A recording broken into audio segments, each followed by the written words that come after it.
Fire, ashes, blood. The tidings of war have littered the Sword Isles for a very long time, and you three made yourselves very familiar with it last time, making the decision to side with Gatusan, betraying your homeland of Virbanwa, or at least the more murderous parts of it, as you struck down the Eagle Knight Egil and, well, incurred the wrath of your former guru, your former teacher. You found sanctuary and prepared for the final battle to come. I'm not going to waste too much of our time. If you're here, you've probably seen the other episodes. Let's just dive in. And we dive in the midst of battle.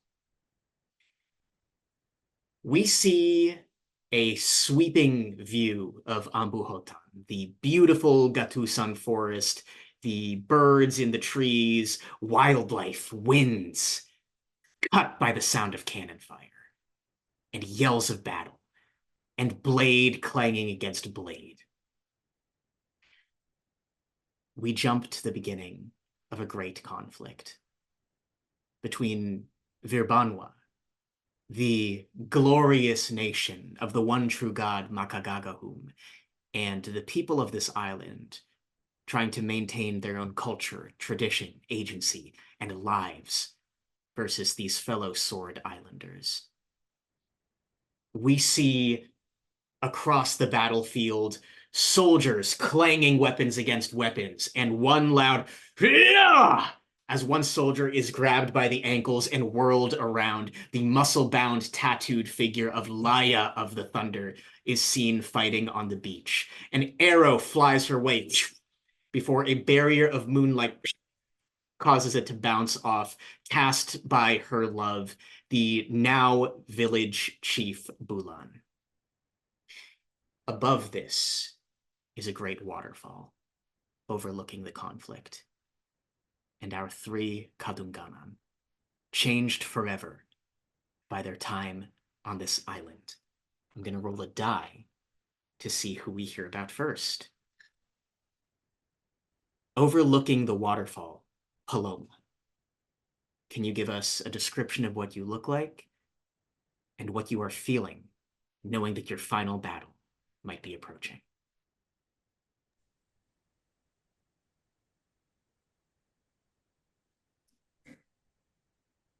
Paloma is actually very sore, surprisingly well rested, but bristling across her skin and fur, across her upper back and down both arms, is now this starry serpent tattoo. She woke up like this, but she believes that this tattoo holds some additional power that will help her and her companions in the battle to come. She grits her teeth with anxiety and uncertainty, looking both to her left and right at Pablo and Jace and looking to them for reassurance that this is the right path and that the oncoming battle is the journey that they're supposed to take together. And as her gaze returns to the ground below the waterfall, she starts spinning her sword with her tail again.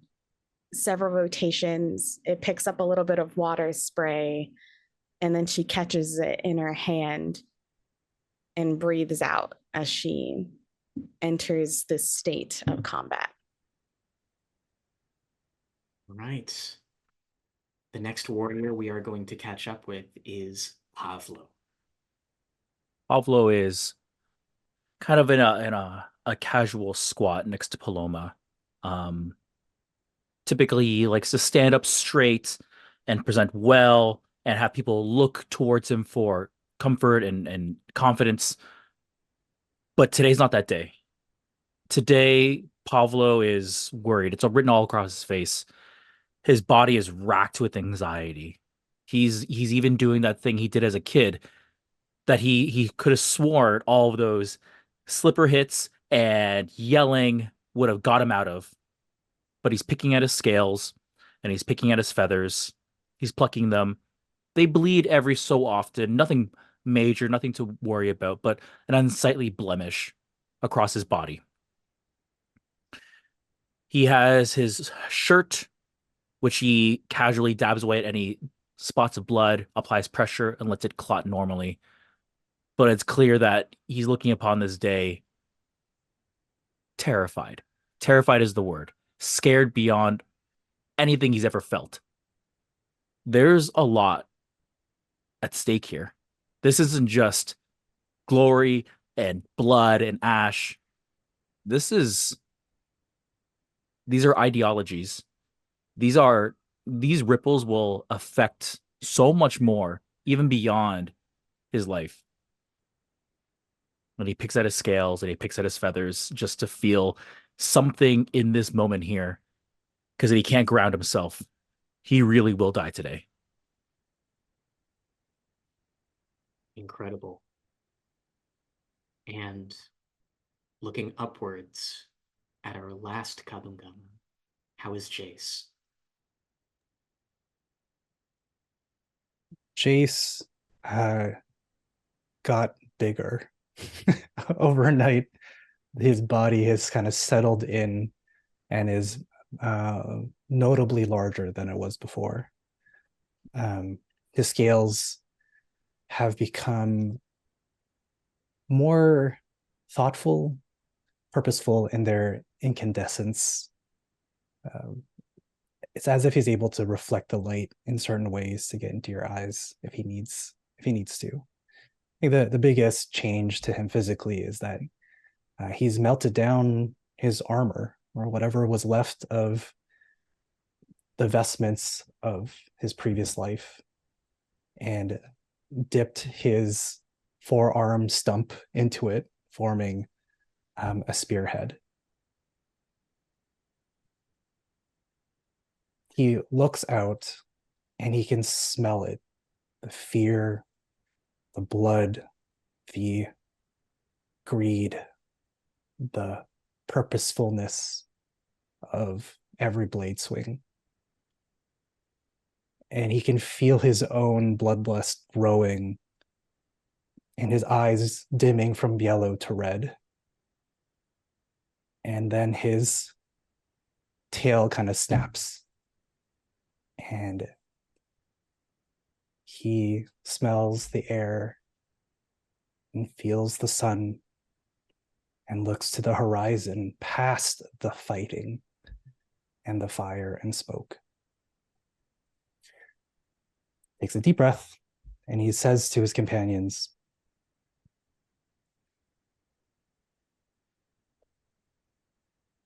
"Her name was Adlawa, the one that I always scream for in my nightmares. We were in love, and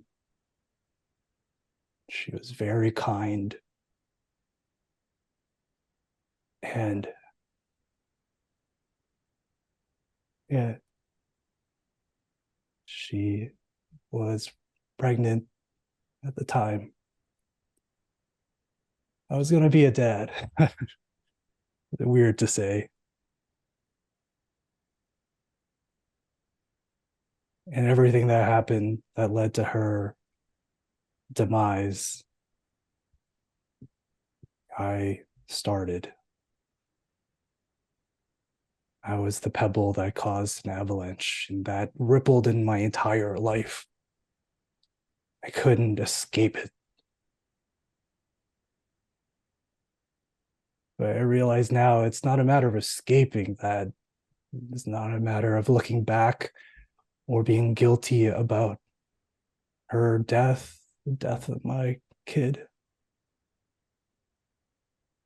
Because they're with me now, just like you two are.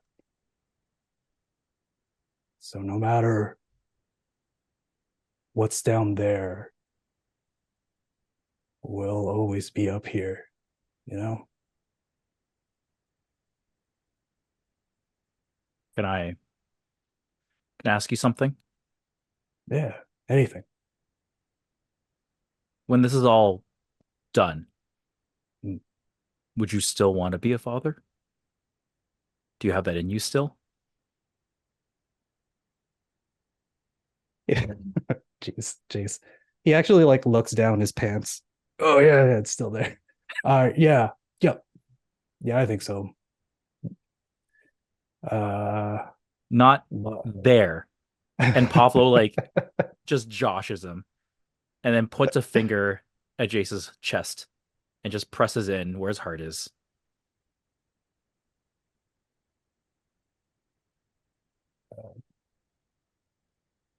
maybe.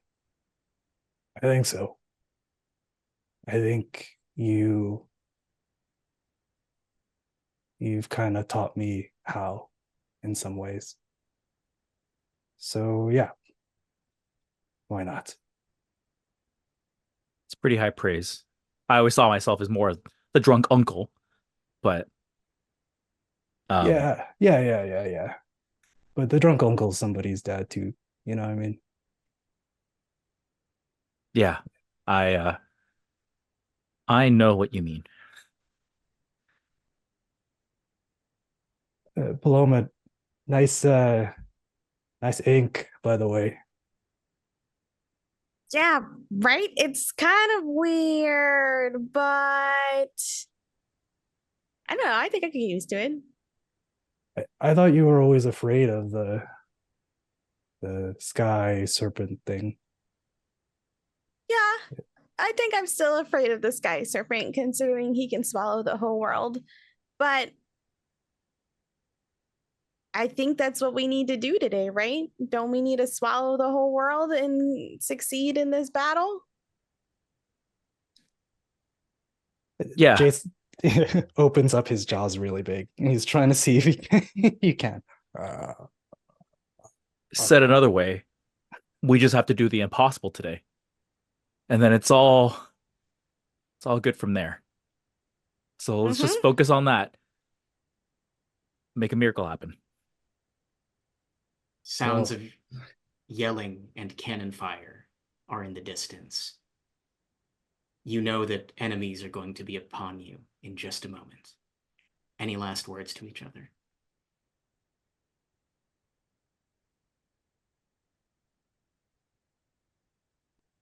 I think the impossible is made of little possibles.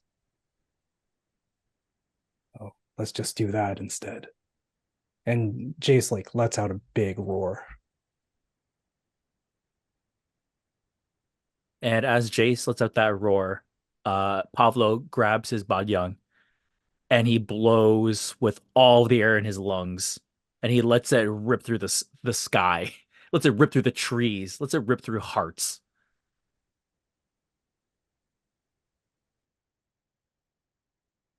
Loma just starts cackling with excitement, question mark. Uh, and gets in motion to take off. Adrenaline pulses through all of you.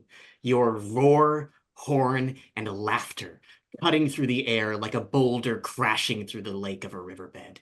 The surface of a riverbed. I said some different bodies of water. Uh, Either way, folks, we are entering combat for the last time.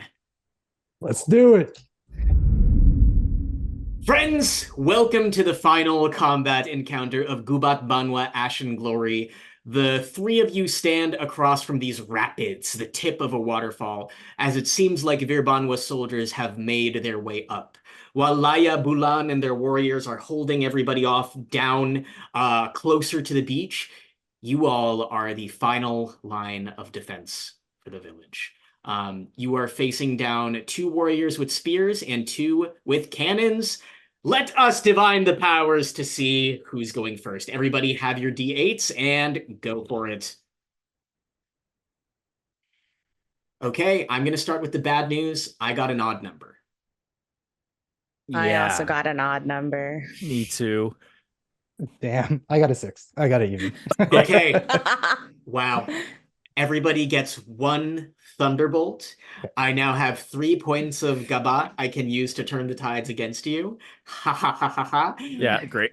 And Whew. enemies will riff first. All right, pals. So let's just go ahead and dive right in. This water is yeah, let's count it as some difficult terrain, so it's going to cost double movement to go through. Lancer 1 is going to need to use more of their movement than usual, which is a total of 5. So 1, 2, 3, 4. And then it's going to have to use even more movement. Da-da, da-da. Finally out of the water. They can't reach Paloma. The Lancer is going to go ahead and do a charging baboy. So as they go here, they're going to make an attack at Pablo. They're going to make a skewering lance. So this is going to be a good amount of dice because of the distance the Lancer charges across the waterfall. Gubat Banwa! And yeah, Well, go ahead. so Jace, the water just starts to swell and move as if there are crocodiles in it, and I use my Makara presence to move him one down, one south. So he has Okay. to attack me. Yes, he does. Yeah. Okay. Great. So, The water laps at his heels. He looks horrified, but the shouts of Thorvir Banwa behind him spur him on, and he is going to attack the huge crocodile man that he is terrified of. Jace, that is a 2. Unless your evade is 2, this is going to hit you. no, that'll hit for sure. All right, so that is a 2 plus 1 plus ferocity. That will be 8 damage minus your parry. Nice. So my parry is 6, and then I have Wow. a new enting called Parrying Palisai, which I've like reskinned as his new scale and new body. So I'm gonna roll a d6 against melee attacks. That's 3. Is this Which is once? a Is this once per? Every beat? attack. Every attack. Okay. Yeah, Same. every attack. So because Parrying Palisai helped me get more defense than the incoming attack, so the attack was 8, right? That's correct. Yeah, and I have a total defense of 9. It actually negates all of that attack, and 1 goes back to him. Whoa. Oh, Yeah, so he's like, so actually make Yeah. that 3 because you're my aura, so you get 2 more defense. Beauty. So 3 resonates back through the spear into his hand as if he's like struck stone, like head on. Absolutely insane. All right. You see his arm shunt back forcefully. You hear a crack as the sheer repelling power of your body bounced this guy's arm so much that he might have just broken a finger. And with that, a Kadungganan may riff. So what I'm thinking Yeah. here, team, is super out of position. Like, let's just take this piece off the board. So I love a juggled enemy. Right. Yeah. I think we can make something happen here. And not to mention, if I use this now and you tumble 4, I'm gonna put you in the water basically. Mm-hmm. And that's gonna cut down even more distance that you need to travel. Oh, I don't have to end beside the juggled the target. Technically, you don't. If you move beauty. through them at the same time, you both move through them, damage happens. They are still juggled. You can do whatever you want. Oh man, yeah. I definitely need to get into that water. Yeah. I'm so scared. Our players have leveled up a lot. They have some real stuff in their fingers. I'm very excited to see what y'all do with it. Just two times since the last time. just But a yeah. couple. Just a couple Jeez. more times. Just a couple more times. Okay. That sounds great. Yeah, let's do it. Yeah. Okay. So Pablo's gonna go next. Yes. So Take it away. I need you in burst 2. So that's Paloma is not in burst 2, is she? No, She I am. is. Yep. She is? Okay, so I'm gonna use that right now. So I'm gonna use Lightning Lord style. So 2 allies in burst 2 can tumble 4, and if you pass through the same enemy, they are juggled and take d6 damage. Okay, great. So where do Jace and Paloma want to end up? You can both end up in the water if you so desire. I don't think you can get any farther than the adjacency of Lancer 1. Fair. Yeah, I think I'd like to go diagonal to open up the Yep. the flank here, Paloma, if you want to go there. I'll Wait, fill go in where? whatever. I'll fill in whatever other flank you need because I haven't moved yet. That's true. Yeah. Can I just tumble 4 in a straight direction, like straight through him horizontally? Yeah, Mhm. 1, 2, 3, 4, because the water is kind of difficult terrain. It's going to eat up 1 extra movement. And I'm Yeah. tumbling. Yes. Yeah, Yes. Yeah, that'll work. All right. So d6 of damage, Mm-hmm. and they are juggled. So go ahead. Nice. That's going to be 3 damage. Okay, fantastic. All right. Pablo is going to go ahead and take a stance on these broken boats here, Mm-hmm. and attack again. Okay. Go ahead, Pablo. I'm And, going to go ahead. He's not applying defenses because of the juggle. Yes. As your allies rush through him. And with merit because of flanking, right? Yes. Yeah, okay. God. Yes. So I'm going to go ahead and use the resounding warlord beat, Mhm. and I'm going to shout something after I roll this and see what the result is, but I have merit, so I roll 2d8. Mhm. 5 and 2, 5. So 5 to hit. Yep, that'll do it for sure. So I'm going to do 5 plus my ferocity, which is 6. So 11 Okay. versus parry. 11 versus parry, which is not applied because he's juggled, so just 11 damage. So then I'm going to select an ally in burst 3 to gain merits and relentlessness on their next attack. I'm going to choose Paloma because I want to see this person I want Gubat Banwa to be uninstalled in this person's computer. And then, Julie, correct me if I'm wrong. Do I have access to my signature technique 4 if I've done all Senapati? Yes, you do. So at this point, Pavlo is going to shout, "Strike like lightning! Make this person into ash," and the visage of a god will kind of boom behind Pavlo. I'm going to use my signature 4 technique. Salandra signals violence. Okay. So you and up to 2 other allies in burst 3, all of us, can go ahead and inflict violence. What? This might be it for the Lancer. So yeah, go ahead and inflict violence, y'all. Okay. I mean, Sheesh. say less. Less. Okay.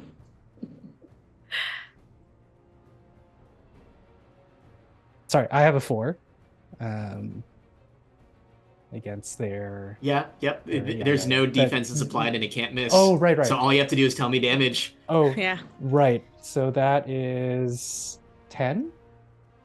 That's enough. Y'all just knocked 27 HP off of this Lancer immediately. Go ahead and describe how the first defeated enemy becomes defeated. If it's okay with you, Shadow, I think I'd like to throw Paloma up into the air and then for Paloma to do it. Yeah. Let's do it. I just kind of like step on thigh, step on forearm, yeet up into the air. Yep. Smackdown. Oh, is that my inflict violence? Is that your damage? That I think was he's me? I think he's dead. So He's dead anyway, so Oh, this is yeah, just for yeah, flavor. yeah. Oh, it's so much It's violence. just flavor. Oh yeah. Paloma just kind of like does like a little like pirouette in the air and then just kind of like dives sword first into the Lancer. And then like bounces on top of her sword at the end. That's so bad. So cool. So cool. The rushing water around you, Paloma, fills the adrenaline within your body as the first of your foes, stabbed through, tumbles down the waterfall and out of sight. Pablo, So Senapati are pretty cool in this game. Pretty cool. Pretty cool. Yeah. I'd say so. Yeah. I like it. Anything else for your turn, Pablo? No, I'm good. I'm gonna rest, I think. For sure. That Definitely was only reasonable. Pablo's turn. Yeah. Yep. All right. Well, there's a lot more battle to go. So we're just going to go next to the cannoneer, who's going to go. Do they have a movement of 5 or 4? 3. Okay, so 1, 2. They can't get any farther than this. Is their cannon able to reach you? 1, 2, 3.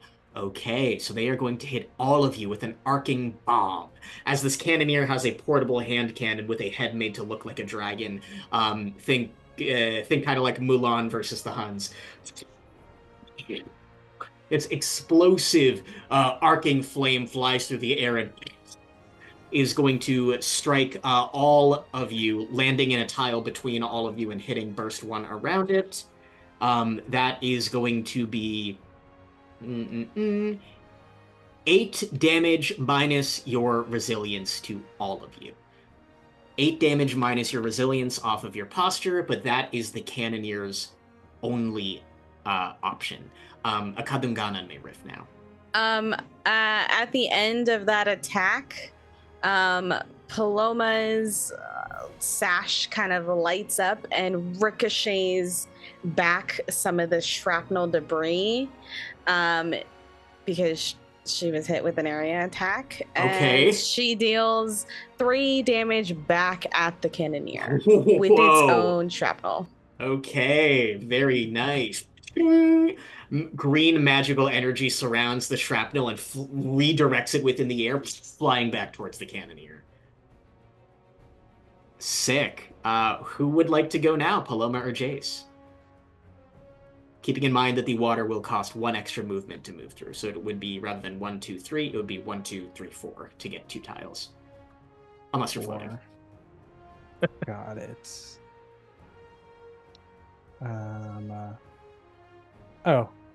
I'd like to go if that. Yeah.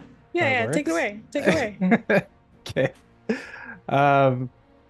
Awesome. So the water is rushing past Jace, and his kind of form disappears underneath the water surface, and he actually just swims down.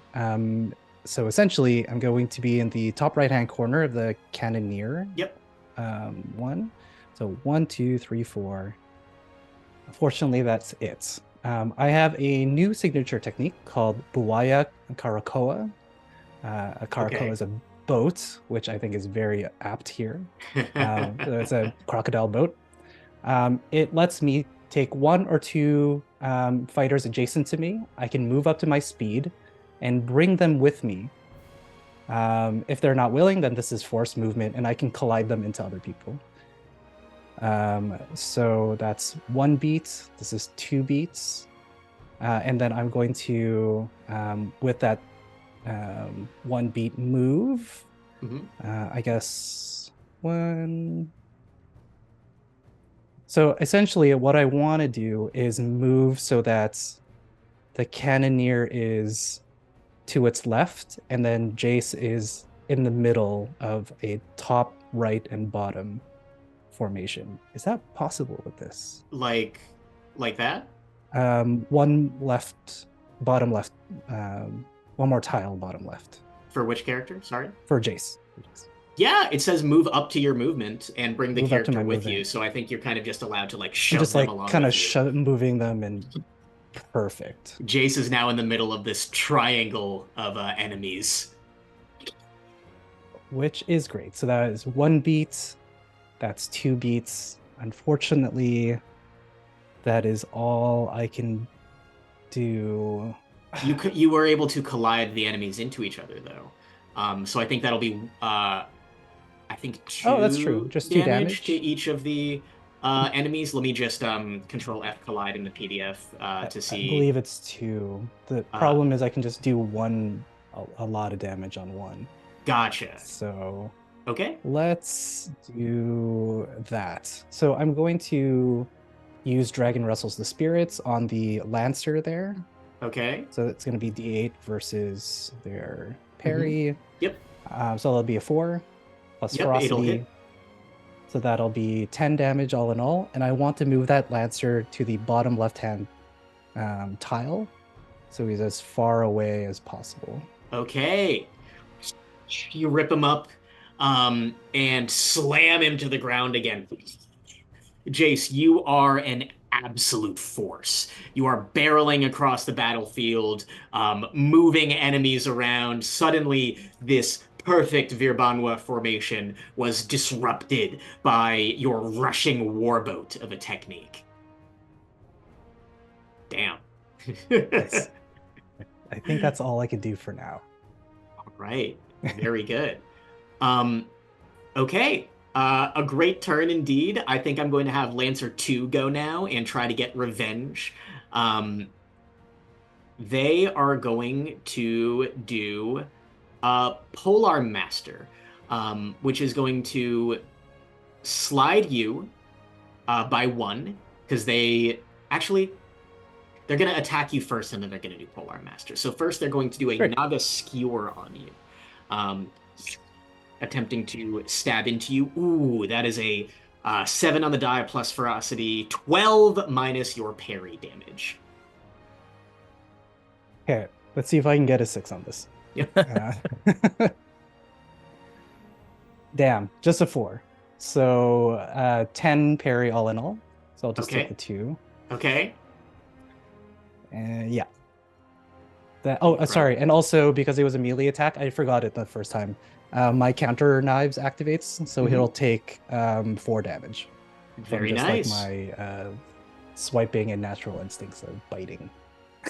Though the Lancer attacked forcefully, you can see that they are already wounded from the combination of attacks that went their way. You know what? I think they're going to recognize how dangerous you are and just attack with double demerit, one of which is canceled out by the flanking they get with the Cannoneer. So let's just Naga Skewer again. Ooh, okay. Is your evade at a 1? Or do you have 0? My evade's a 0. So Okay. unless you roll a 1, it's always going to hit. I did Which roll is- a 1. Okay. So Damn. I think Oh, no. that your evade is 0, so I think it's still going to hit. But it won't do a lot of damage. That'll be 6 points. Perfect. Right. So my parry total is 9. So he's 6 points. So he's going to take 3 back from that. Okay. And then also counter knives activates again for 4. Oh my god. Oh no. Buddy. I think you are watching the Virban ones realize that their attacks are almost useless against this crocodile, but they realize they're starting to wear you down. And the second Lancer shouts, "We are going to win eventually. There are hundreds of us and dozens of them." And then he's going to Polar Master and use all of his force to slide you 1 back towards the water. Back towards the water. Okay, no problem. All right, Paloma, you may riff. Paloma just kind of looks at Pablo. It's like, wow, they really sent the low of the low, didn't they? Stay vigilant. There's so much more. They will come in That's- droves. That's true. Okay. Paloma uncharacteristically takes a moment to think about what she would like to do. And then she begins tracing something in the air with her sword. And all of these wild cats and tigers start running up her blade made of magical energy as she's using her Mentala of the Alamid for one fighter, 1, 2, 3, 4, which the Cannoneer, which is in 4 of me. Exactly Cannoneer 4, 1. yes. Perfect. So the Cannoneers, these tigers and cats are going to shoot off of the sword and run at the Cannoneer. I have Relentless, which I need to burn. Oh, I also have Merit. God. I forgot about the Merit. You actually have 3 merit. I have 3 Merit? Triple advantage. Oh my Gives god. you 3 merit and relentlessness. I don't have enough dice for this. It's a good problem to What a have. problem! Oh my gosh, I have to get one more die out. Okay. Yep. Sentipati's an amazing class. Well, 3 merit. thanks to merit, Jeez. we rolled the highest on my damage die. Okay, which is a crit because it's a ranged attack. So Uh-huh. you're going to apply your attacking stat again, whether it's Twice? Did you yeah. say twice? whether Okay, it's ferocity or what's it called, spirit. Yes, the spirit. Well, I have bad news for this cannoneer because they really should have stayed in Banwa because that is 22 damage versus the resilience. Holy shit. 20 HP left. Cannoneer 2 is defeated. Paloma, how do you do this? Okay, but that's part 1 of this move, though. How do we do part 2? Okay, go ahead. I don't know how to do part 2. Well, anyway, all allies within burst 3 of the target, including myself, gain strengthened and relentless until the end of the next rift. So that's just Wow. Jace. That's Have fun with that, just Jace. Strengthened. I guess.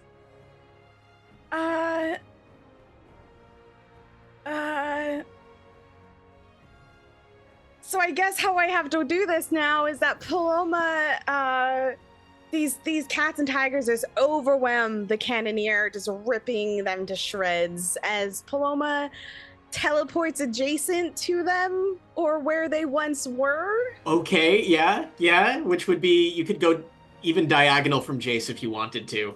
Yeah, that would be great because technically I would have had to attack them again. I think Paloma again just flurries her sword at where this cannoneer once was, just hammering home the message of evisceration and determination as she now, covered in the blood of not one but 2 enemies, turns around and just glances so menacingly at both this cannoneer and lancer that are still standing, and then just starts laughing as she spends another beat to do another signature technique, Okay. which is her blade of displacement. All of these stars start to come off her blade as she traces the Surratt of time and space and cuts it thrice. She is doing an attack, which I now have demerit, right? Because I already attacked. Yeah. Doesn't matter because the lower die was a 5 anyway. Yep, that'll do it. So that's gonna be, oh my god, I forgot that I maxed out my stat here. Oh no. That's gonna be 13 versus the resilience. Wow, okay. I didn't announce who it was, but it's the cannoneer. Yep, got it. Yep, and then the effect of this is as these stars pierce through this cannoneer, they are teleported up to 3 tiles. So I'm gonna teleport them backwards. 1, 2, 3 on the other side of Jace there and diagonal in the water. Okay. Can you teleport them vertically? And then would they suffer falling damage? It says 3 tiles. Yeah, damn. unfortunate. I know. A for effort. A for effort. And with that, Paloma just grins at Jace and says, "Go get him." She is done with her rip. Might I suggest keeping the cannoneer adjacent to me? Oh yeah. It's I just get all the... my- I will also say they are about to move. Oh, okay. Yeah, no, that's fine. Yeah, I need them adjacent so that I can stop that. Yeah. Okay, so sliding. So 1. you could slide them there if that's the case. Teleport. Oh, then never mind. You don't have to adhere to a straight line at all. Perfect. Okay. Well, let's see what happens here. The cannoneer is going to attempt to move diagonally 1 square away. Is that possible, Jace? No, dragon lashes out against that. So I get to roll a violence against them. If it hits and deals 1 damage, which it will, they stop moving. Oh my god. Okay. Perfect. So it does 2 damage. Okay. Great. So I use the dragon wrestles the spirits. So I get to slide them 1 tile. So I'll move them to the north. Of me. Okay. Oh, To that's the left. so annoying. I was gonna they have a line attack where if you're all in a straight line, they could fire through all enemies, ignoring allies. Instead, the cannoneer, I guess, is just gonna lob an arcing fireball onto Paloma's square, exploding out into Jace's as well, only hitting enemies, so it doesn't hit the Lancer. So this is going to be 7 minus your resilience to each of you. Great. And as Paloma's sash lights up again and reflects part of this back at the cannoneer, Oh my they god. take 7 damage. Okay. Wow. Just brutal. Kadungganan, you are like beasts ripping through your former comrades, these people who would have been allies to you at one point or another, now just obstacles, people attempting to raise this land. Jace and Paloma stand back to back. The tension that the two of you feel between each other, like lightning in combat, is just pulsing through all of your veins. Pavlo, on the other side of the river, keeping a watchful eye. I think you are able to spot before Jace, before Paloma, like lightning, a flash of steel, as a short, sword-wielding figure appears between his 2 former students. Let us reveal the storm sword Margarito Tempestos, appearing from the air and saying very little. Don Tempestos will utter, "Students, monsters, show me what you have learned." And we are on to our second resound. Let's go ahead and have the enemies kick things off here. Yeah, actually, Julie, I have a question for you. Yeah, go for it. Given the circumstances here, do we know these Lancers and Cannoneers? Because it sounds like they might actually be maybe students or something. I know this is very painful to ask, but I have to know. I am going to have you roll a die, Steve. Oh, of course. On an evens, they are strangers. On odds, you do know them. I rolled a 5. We know them. Okay. You, let's see. Let's give them names. Oh, make it hurt a lot? Yeah, great. That's right. You are staring down, let's see. God, I'm gonna go with the most, I was gonna say like the most generic Spanish names ever. Let's do some slight variations on them. Pietro and Marisol, the Lancer and Cannoneer respectively. Not recognizing Jace immediately, but now seeing Paloma and putting the pieces together. Marisol, the Cannoneer, she's going to say, "So the rumors are true. You've turned against all of us."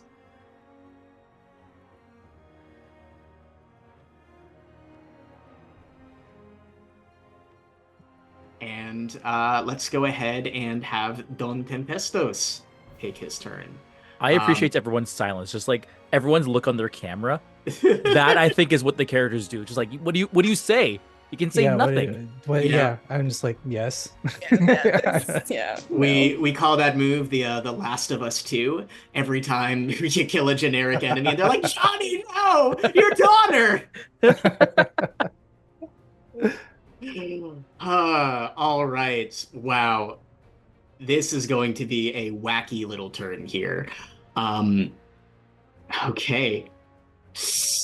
Ooh. Don Tempestos strikes a different stance. One that none of you have seen before. his shoulders rolled back, his blade parallel to his face. Lightning crackles around him, and he says, "Stance of the Swordmaster." He is going to summon a sword made out of lightning, and place it between Paloma and Jace. I'm just making markers on my own little sheet right here. And he is going to do a bladed beam as a slash made out of lightning is going to arc through Paloma and then through Jace. This is going to hit both of you, and he is going to destroy the lightning sword that he just placed down to make this deal extra damage. Unless that is literally impossible to evade, unfortunately. That is going to be, with the destroyed sword, 16 damage minus your parry to each of you. Okay. Would this be considered a melee attack? Melee attack? I don't think it would be, because this is a Yeah. path attack. So right. it hits it's a line that he can control, and he makes this lightning arc around to hit each of you. Cool. And he is going to put another sword down, made out of arcing lightning energy, between the both of you, and say, "If you were remembering everything I taught you, you could have been able to dodge that." A Kadungganan may riff now.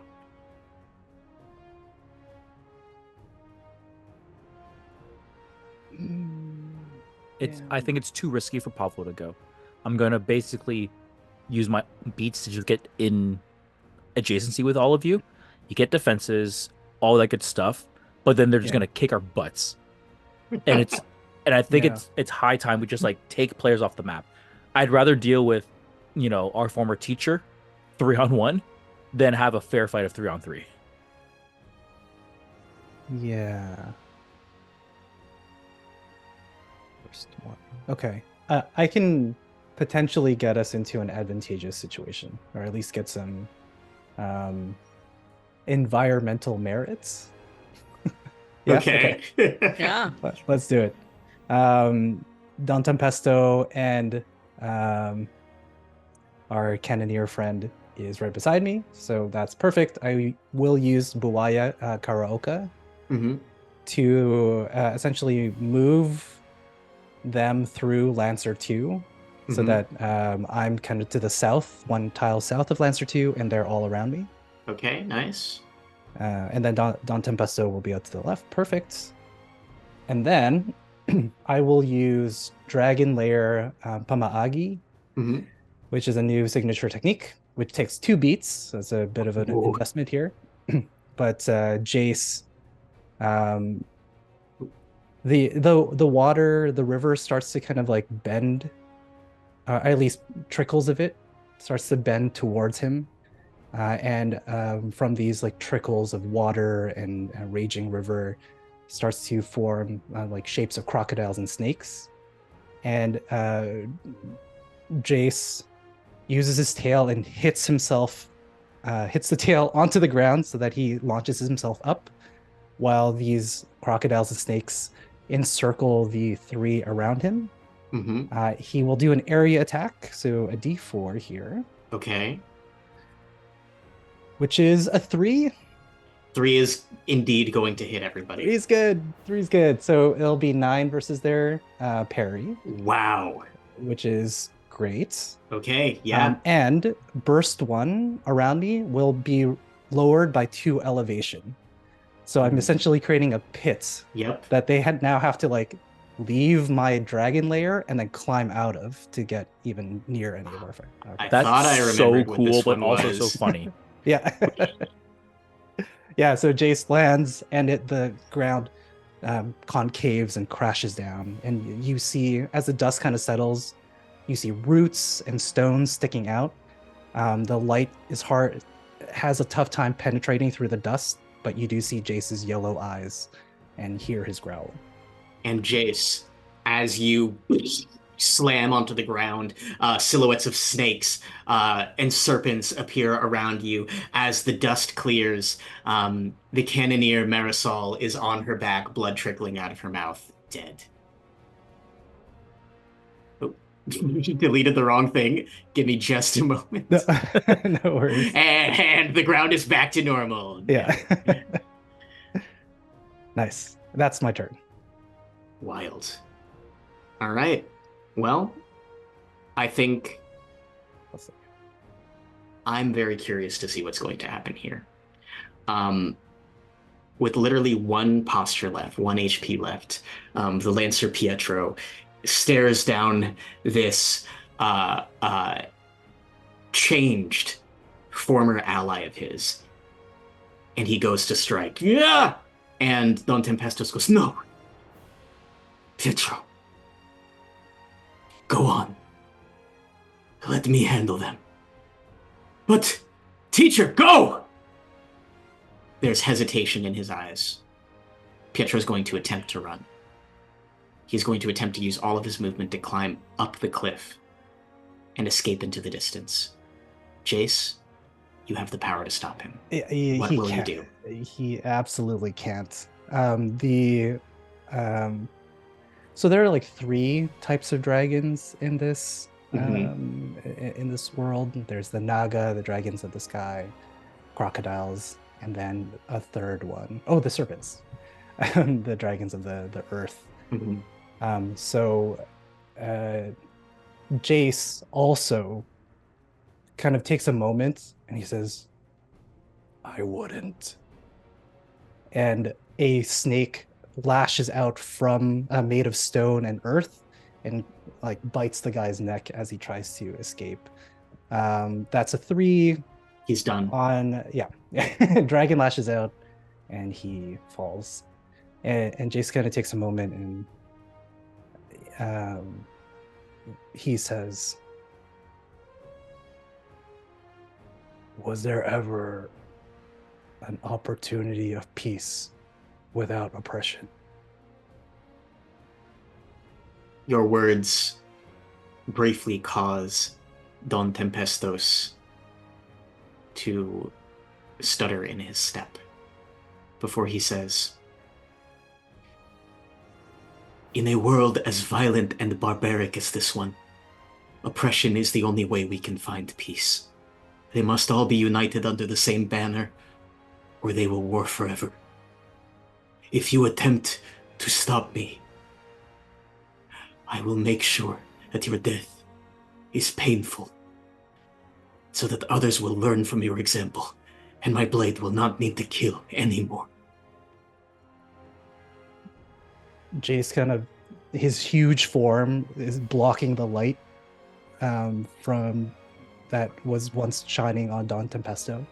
And he like bows very slightly, so he gets one more glance of sunshine. And as he goes back into the shadow, it's not Jace anymore.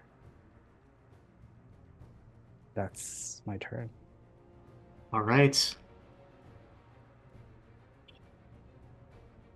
Julie, I think that was maybe a thunderous description. I think it's just like I don't want to tell you how to do your job, but I think you might be right, Steve. I gave you the option to pick a person's fate, and Jace has chosen violent liberation, which I find so evocative. Please take a thunderbolt. Thank you for the reminder. As I said before, I sometimes forget that inspiration mechanics exist. All right. I know. Okay. I know what is going to happen.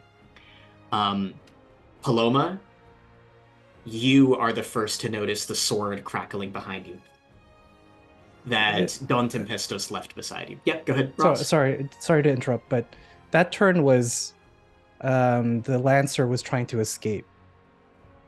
You're right. A Kadungganan should riff now, yeah. and not Don Tempestos. Okay, so Paloma or Pablo may act before Don Tempestos goes crazy. Paloma yells back at Pablo, and you can hear the quiver in her voice. And she just yells her name. She's just like, Pablo? And Pablo looks across from you, from that roaring river, and stands up. And that visage of that god is behind him. And although Pablo, a man, is still terrified, the anxiety is still in his body. You can see his shoulders pented up. You can see the fear in his eyes. This warlord god is cool, collected, and calm. Perhaps in an unsettling way. But both their sets of eyes are on you.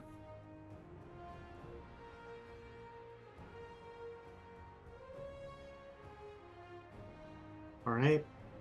Paloma. Okay. Oh gosh. So I believe because you're at an elevation, you get a merit when like shooting down, essentially. That's Yes. correct. Yes, With okay. with my ranged, right? With your it only ranged counts for ones. ranged. Yes. Yeah. All right. This gentleman. You know what? You know what's gonna happen here? Oh. So, oh no. Well, choices hurt me. God, choices. Ploma's shaking. The confidence and adrenaline that she just felt has now soured in her stomach. She's starting to doubt that they are on the right path. She takes a deep breath. She starts to concentrate on her blade. And she starts saying what at one point she would have called a prayer, but now she's not so sure if that's the right word for it. And she is asking Josh Orasan for help, also known as the god of time. Her blade glows with this clear light, and it gets brighter and brighter, and it pierces this darkness that is Jace. And it washes over her as she's using her signature technique, Blade of Time, which costs 2 beats, to give herself an additional beat on her next riff, as she's spending this riff trying to center herself. So for her first 2 beats is this bright light, and Pablo can see this light across the water as she is shining with this crystal light as it is overwhelming the shore that they're on. He is 2 away from her, isn't he? That is correct.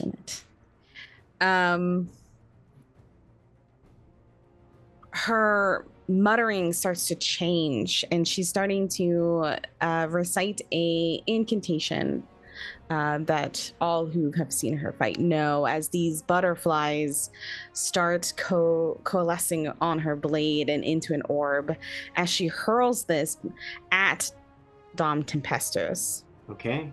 And you may do so with merit. Merit.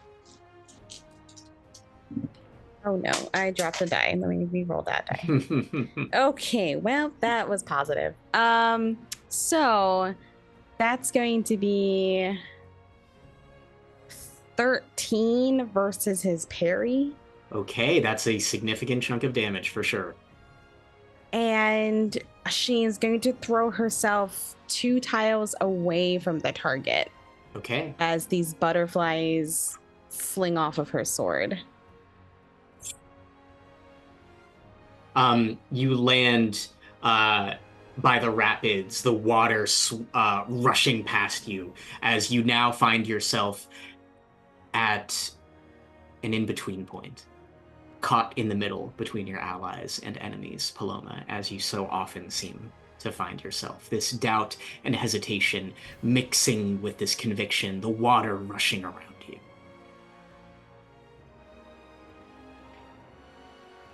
Anything else? That is everything. Okay. We now are going to have Don Tempestos go. He was gonna make some attacks at Paloma, but I think as she flips back, the layer that Jace has created, the change in elevation, he's just going to say, "No, my target must be you." And he is gonna start attacking you a bunch. He is going to... Let's see. Yeah, he is going to do Kingslayer against you. So he is going to roll a big die for this attack. And I am going to use my first of my 3 points of Gubat to re-roll that. Oh gosh. Okay. Because that was a 1, now it's a 5. Plus 9, so that will be 14 minus your parry, Jace. Cool. And this is melee. Yeah. This is melee, yes. Okay. So, order of operations. Please. Jace uses a discipline philosophy of his, grappling dragon. So I'm going to use 1 thunderbolt to inflict violence on him. Okay. So I'll use the dragon wrestles the spirits, which is a 6. Okay. So in total, that'll be 12 versus his parry. Yep, noted. Great. And then, sorry, this was just like 1 attack, right? This was the first attack, first. yes. That's kind of what I want to hear. So my parrying palisade gives me 8 parry. Sorry, remind me again how much that damage was coming in? It was 14, I believe. 14. Yes. Great. So I'll just take 6 from that. Which is good. I'm just going to write these down rather than doing the math right now. 6. And then I'll do counter knives on him as well. Okay. Which is a 3. Okay. So that will be 3 damage to him. And I do want to note, his evade is 2. It is going to be 3 against melee attacks. So if you're ever making a melee attack against him and you roll a 3, let me know. Okay. Because he has some shit. Okay, it's some really bad shit if you miss an attack against him in melee range. Beauty. Cool. So that's my reactions to the first attack. Noted.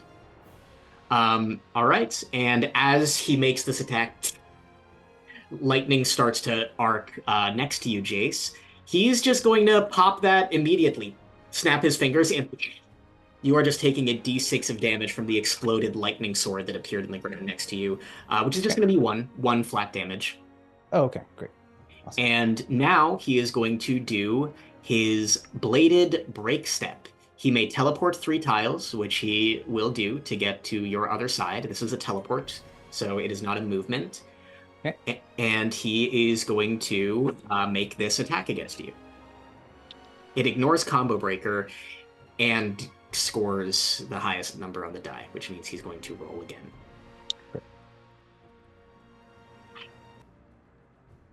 That'll be 25 points of damage minus your parry.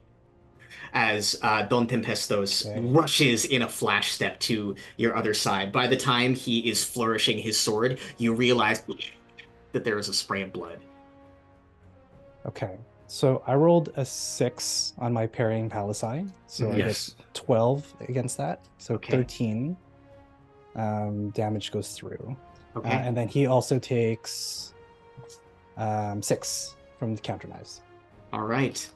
Right as he flourished his blade against you, he too coughs just a splash of blood, realizing that he was slashed in return. And he says, You've learned much, Jace.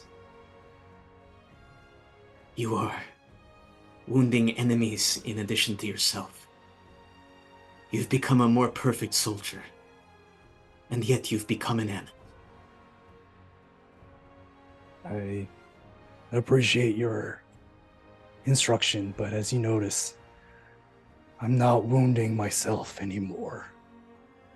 This is a response to you, my guru.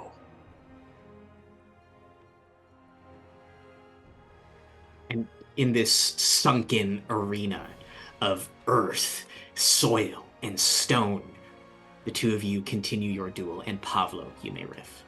Oh, okay. Okay, first things first. At the beginning of combat, I should have had an adjunct. So could you please give me a ghost? Yeah, Roughly I kind actually, of like where I put a started. few of them up here. Okay, cool. So that particular one started off at the beginning of combat. Has like a caved-in chest, Mhm. wrapped in bandages. I'll probably have him move later. I might summon another one, but we'll see how this goes. I'd like to go diagonal 2 to the southwest. I think Okay. I have 4 speed, so I think I Yep, can do that. so you can do exactly that. Yep. Okay.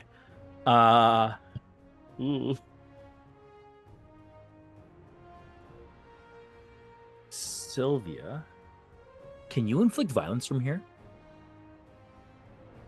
Can I? Yeah, what a silly question for me to say. Blade Weavers are crazy.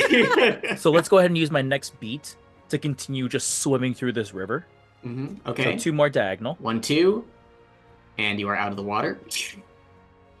And soaking wet, the manifestation of Pavlo's anxiety and fear and trepidation streams down those tiny scabs that he's been picking out all day.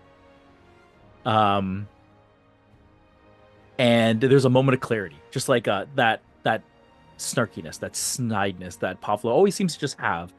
You know, you can rely on 2 things: the tide and Pavlo's jokes. And Pavlo says, I honestly don't know if Jace would be a good dad. Maybe more uncle. And then there's just like a break back to the anxiety in here. And then Pavlo sees himself back in battle. And then seeing and hearing all of this commotion blows that bod young again. Paloma, go ahead and inflict violence, and that's the end of my beat. Or end of my riff. There's a lot of loud sirens out my window, so I'm really sorry if that's annoying. Can't hear Can't him. hear it right now. Okay, perfect. Paloma's caught off guard for a second, and like a single tear rolls down her cheek, but her look on her face is more confusion, as then it steals to the command that she was given to inflict violence. Yeah, so she starts muttering an incantation as she flies to an adjacent tile to Don Tempestos. So yeah, that works. She makes a melee attack. Okay. Come on. Ooh. With merit for high ground? No, it's melee. Or at least I think so, right? If you go diagonal, would that be flanking? This actually is flanking no matter what. Oh. Yeah. Well, it's okay. I rolled the highest number on the die. So So it's relentless. So it's relentless. So you're gonna go again. This is a melee attack. we're good. And just keep stacking that damage, a la an explosion in Kids on Bikes. Oh, I just do it again? Yeah, and you just keep adding it. Ranged attacks get just a simple extra math, and Okay. Melee attacks are just kind of like, oh, I hit you for the most damage, I get to hit you again as many times until you don't hit the most damage. Okay, well, that's going to be 15 versus his parry. Okay. But I was in sorcery state, and this attack does cause me to go into sword state, so I do an additional 3 damage. So 18 versus his parry. And yep. I also can yeet him 2 tiles away if I wish. If I yeet him 2 tiles into the back wall of this arena that Jace has created, does that cause collision damage? It does, yes. Perfect. I would like to do that. He is going to use a poise token to ignore it and Okay, that's steal fine. yourself. Yeah. Or steal himself. Was that this. position really important? Because if you're 1 to your right, you actually get my Warlord aura. I don't think it was possible because it was fly 2. Yeah. So okay, yep. Yeah. Gotcha. Oh, Okay. good. Okay. Actually, hold on. Wait a second. No. 1, Fly 2, two's fine. diagonal. Two, Yeah, two. yeah. Ah! Warlord aura. Warlord aura. Yeah, take my Warlord aura. Nice. Plus 2 on your violence die. That's all. Nice. So another 2 damage. Wow. Technically, I rolled 2 violence die. Oh yeah. So 4. I totally don't. Is that just 2? I don't know these rules. Yeah. We're breaking the game. The effects are stacking, and Don Tempestos is hurting. Yeah. Okay. Wow, what a turn, y'all. Okay, sheesh. Jace, did you go this turn? Okay. I think Because not. Don Pablo went Don Tempesto started the round, and then yeah, I think don't think I think I you think I started by by- pushing people around. Yeah, and like That was the making first thing that arena. happened. Oh, you're right. Yeah. Okay, Yeah, I got a little lost in the sauce. There's a lot Sure, happening. I same. appreciate Yeah, it, y'all. I know all right. you've gone on everyone else's turn. That has happened for sure. For sure. Yeah, all these breaks, all these reactions, as it were. All right. How big is the line that Don Tempestos does with his blade beam? That is Pat 7. 1, 2, 3, 4, 5. Yeah, you're all taking damage. We are flavoring this as Don Tempestos is going to hold his sword up to the sky and twirl it around as his blade continues to crackle with lightning, and a burst of lightning and magic is going to strike down at every single one of you. This is a Pat 7 attack that we are flavoring as hitting all of you. That's 7. Okay. I'm gonna spend. Can I spend 2 thunderbolts? Mm-hmm. To give both Jace and Pablo a plus D6 to their. Nope, never mind. Nope. I'm in sword state. Nope. Unfortunate. No thunderbolts. Damn. I'm very, very unfortunate indeed. Well, luckily he didn't roll that high. This is going to be 12 points of damage minus your parry to all of you. Minus parry. Paloma, Okay. you have my Warlord aura, so plus 2 to your defenses. So how much damage was the total again? 12 minus your parry. 12 minus parry. Gotcha. Now, if I am reading this correctly, with Bladed Breakstep, he can teleport 3 tiles before the attack and ignores Combo Breaker. It doesn't say ignores Combo Breaker once, so I think he kind of can just do this to You attack can just do it. both Pablo and then Paloma. So Jace, in a flash of lightning, Don Tempestos vanishes and now appears next to Pablo and Paloma. And as he faces down his 2 pupils in the ways of the blade, he says, Jace has changed. I want to see if the 2 of you have. Let our actions speak through violence. And he is going to bladed break step on each of you. Let's say the red one for Pablo and the blue one for Paloma. Great. Oh, he rolled a 6 each time. So that is going to be 15 minus your parry to each of you. Okay. You're still my Warlord aura, so take that. Okay. Is this a melee attack? It is a melee attack. So, this triggers my Laxaman Whetstone signature move. So I suffer a melee attack. Mm-hmm. I then attack melee with ferocity. Mm-hmm. I rolled a 3, which is bad. That is very bad. Do you have? I'm any gonna use a thunderbolts? thunderbolt. Okay. I'm I'm just going to tell you because I don't know if it will come up. He has an ability where when he parries a melee attack with his 3 evade only against melee attacks, he just deals flat damage equal to his parry back to you, which is 9. Wild. I rolled a 4 and my heart is like out of my chest now. So 4 plus my ferocity, which is 6, 10 versus parry. 10 versus parry. Okay, that is a little bit of damage back to him for sure. He is his breathing is starting to slow. And as you see your teacher wounded, bleeding out of the stomach, bleeding from the hands, something he said to you last time starts to echo in your head as he was standing on the beach. As he was saying, "Give me the honor of dying in combat."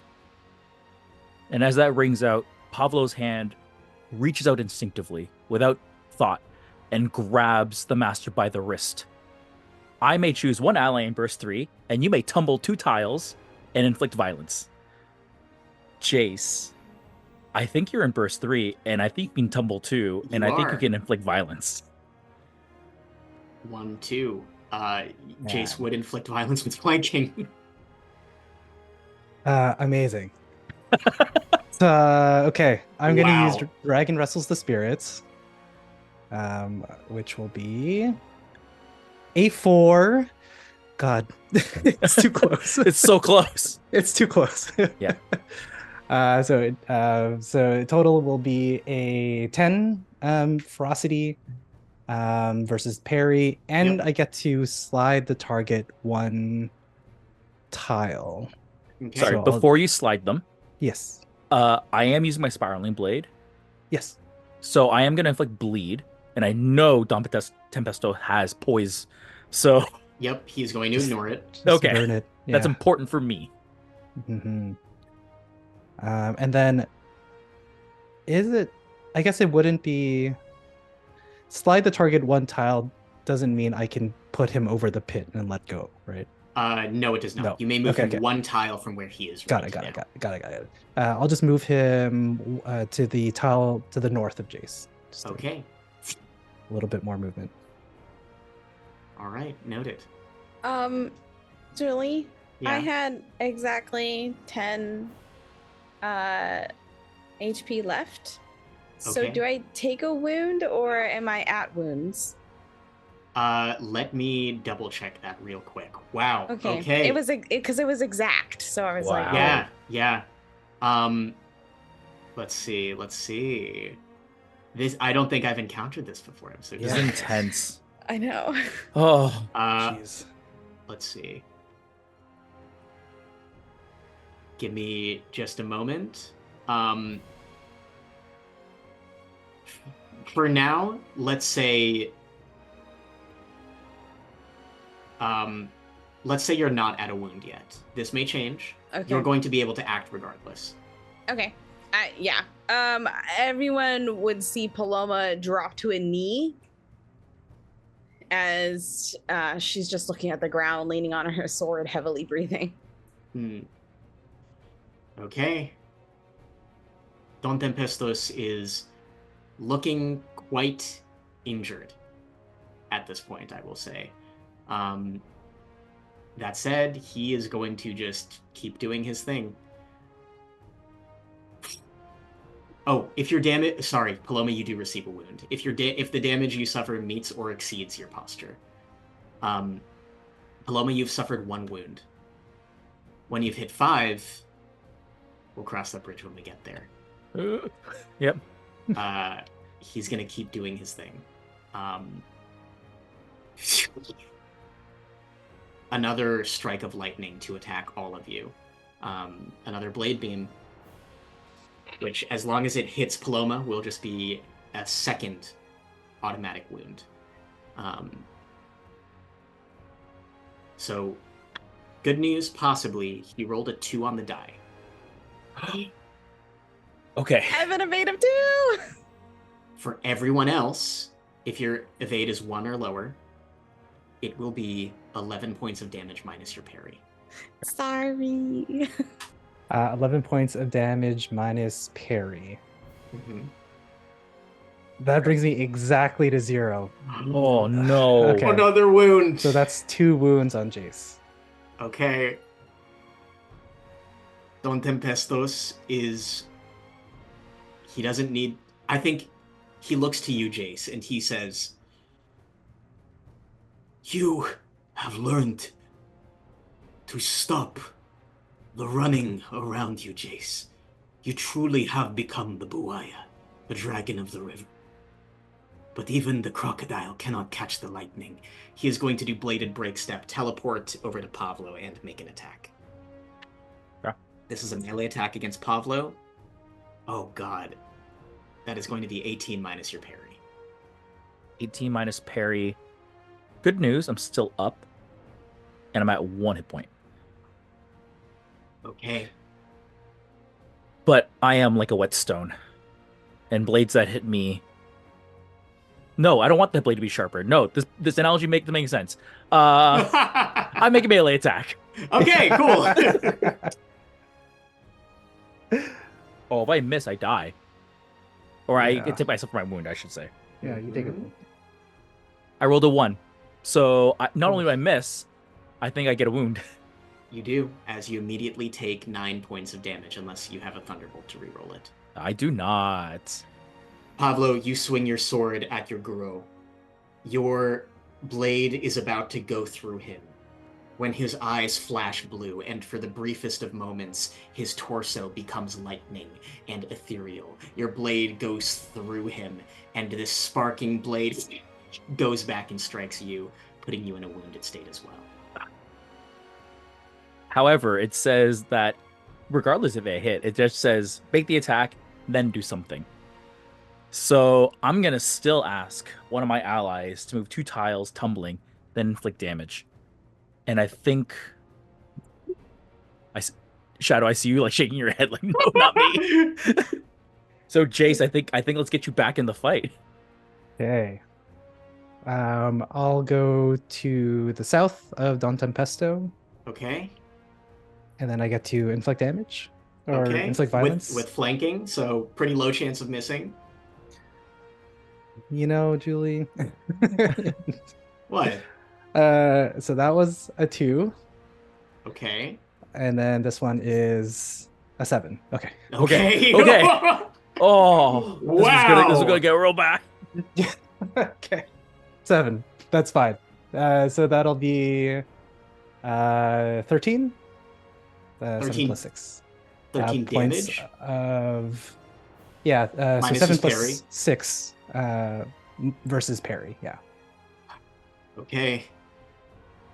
He's real hurt. And I'm gonna slide him 1 tile to my right. So Okay. get him away.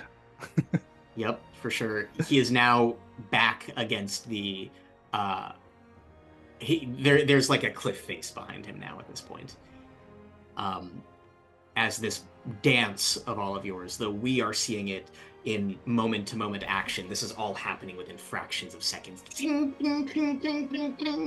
As you all are suddenly in different positions, flashes of lightning, earth crumbling, roars, trumpets being blown. Okay. Okay. I lost track of where we were at, y'all. This is So Tempestos' turn. it's a new Yeah. it's a new set of turns, I think. New set of we're- turns, then he is Yeah. going to go first. Okay. Oh Or like Pablo Yeah, Pavlo was last here.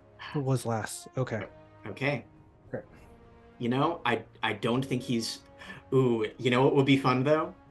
If he teleported around and did a melee attack on all of you. He's going to spend his whole turn doing that. So, first over to Paloma. That is a... Well, it's an 8, so on the die. So it's just going to be another wound for you. Next, he is going to teleport over to Pavlo. Knowing a little bit better, he teleports within the water, and he says, "What is it like to be on the front lines, Senapati? There are some things you cannot run away from!" What's your evade, Steve? 2. It's a miss. No kid. Oh, sorry. Evade is a 1. I'm so sorry. Never mind. This does hit. Okay. So that's my it's second wound. second wound. Just let I'd me like to know. go ahead. Is it a Oh. melee attack? Yes, it is. Let's risk it. Let's risk it for the biscuit, y'all. Okay. Let's, Oh like, man. The worst you can get is a third wound out of your allotted 5. Yeah, the worst is another wound. I rolled a 3, which is a miss, and I take another wound. Boom! Your attack misses. You have the boldness to strike again, and then he slashes across your chest.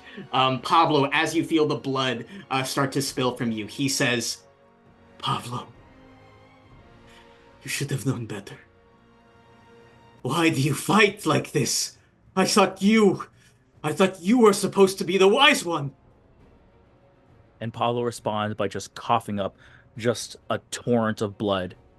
And I, still terrified and afraid, he grips his sword again, and he continues on the fight. In a burst of lightning speed, he now moves over to Jace. Oh god, that's a 1. So it's actually not going to connect. Unbelievable. I have an evasive 0. Never mind. I want this to connect. It is going to be a wound, Jace. His lightning-charged blade goes through you. So, would my parrying palisade still work here? I believe so. It's a hit.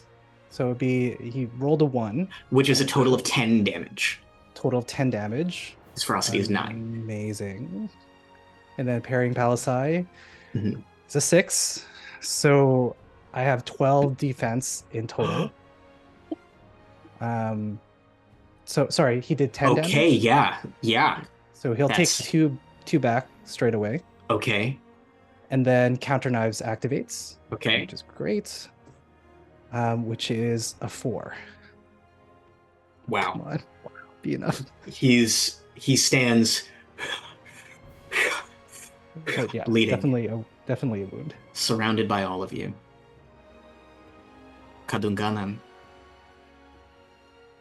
you all surround your former teacher. This man, the storm sword of Virbanwa, who once slayed a sea serpent with only his blade, this aged warrior, is now a breath away from death in combat.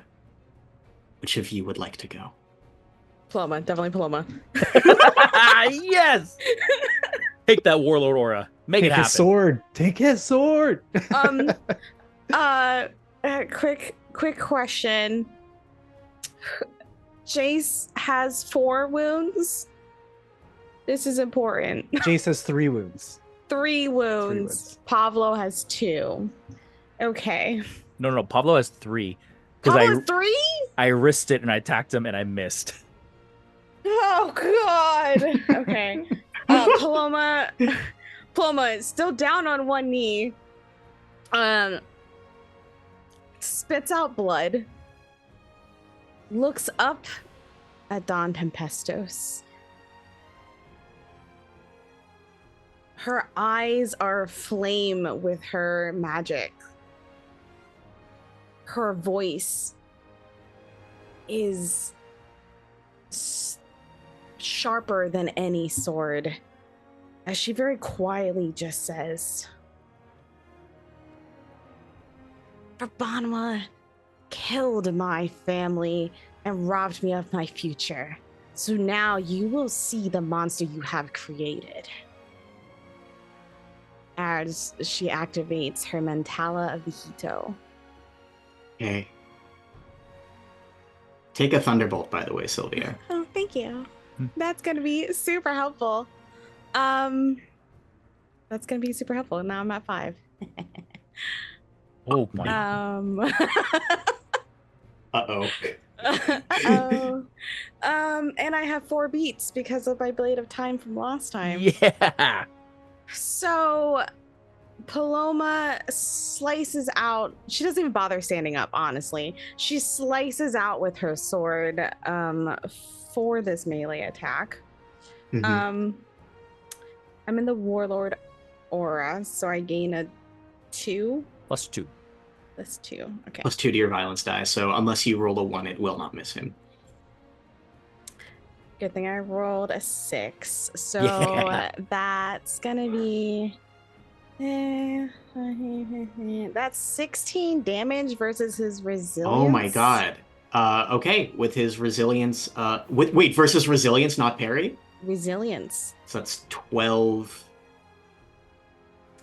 77 damage total to his 73 hit points.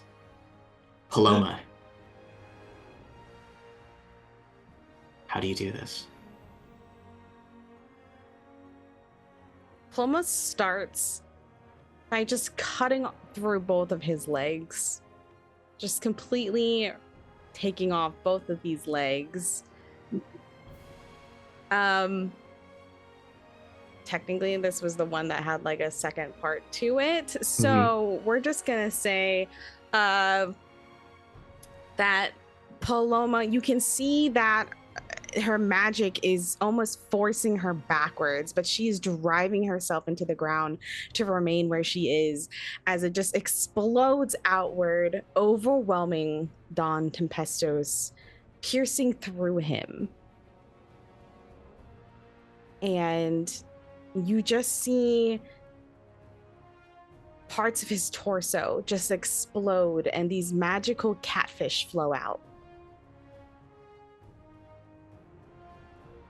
Don Tempestos starts to collapse, his body being destroyed by magic, his form, his mortal form, being almost devoured by this magic flowing out of him from the inside out. It is a horrific visage.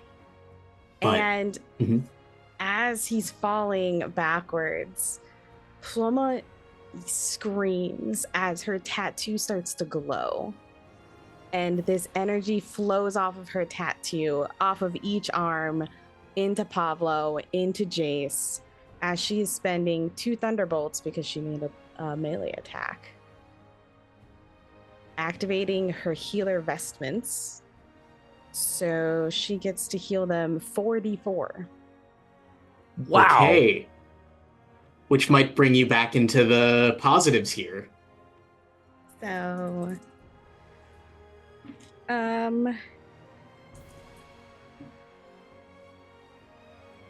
that's healing you for a total of 9 each. It won't bring me to positives, but obviously it helps. As this green light flows out of you, Don Tempestos takes the last few glimpses of the mortal coil before he shuffles onwards.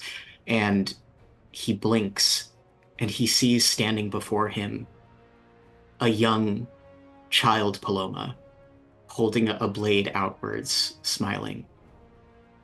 And he too smiles as his body is being eaten through and says, "You've grown so strong," as he is no more. You all have a moment of breath. The battle surges around you. You smell not only smoke, but blood.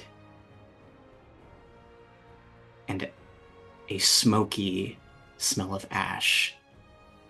A voice comes through the trees. "My Kadungganan, you have done so well." His priestly robe stained. Father Ignace Corazon appears. Here he is! Whee! In a burst of flame, the blood-stained priest makes his appearance. "How foolish of you, adopting the barbaric ways of Gatusan, fighting so carelessly. You know that you will die. You know that this will end in your death. Why do you fight on?"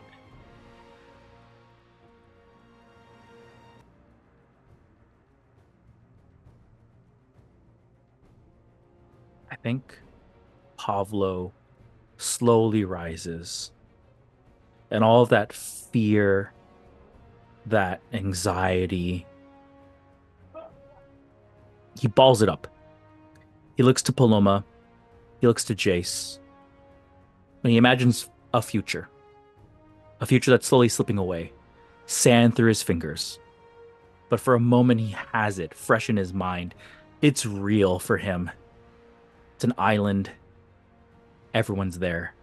Everyone's laughing and cooking and eating and drinking and chasing each other on the beach. And the sun is so hot and everyone is so sweaty and gross, but no one minds. It's the joy of being alive. And the words don't really escape his lips. But he's repeating Jace's words, and in his mind, he's playing it over in his head. And I think, Ross, I think you said, we have to live, something to that effect. Do you remember the words? I don't remember the words. Steve doesn't.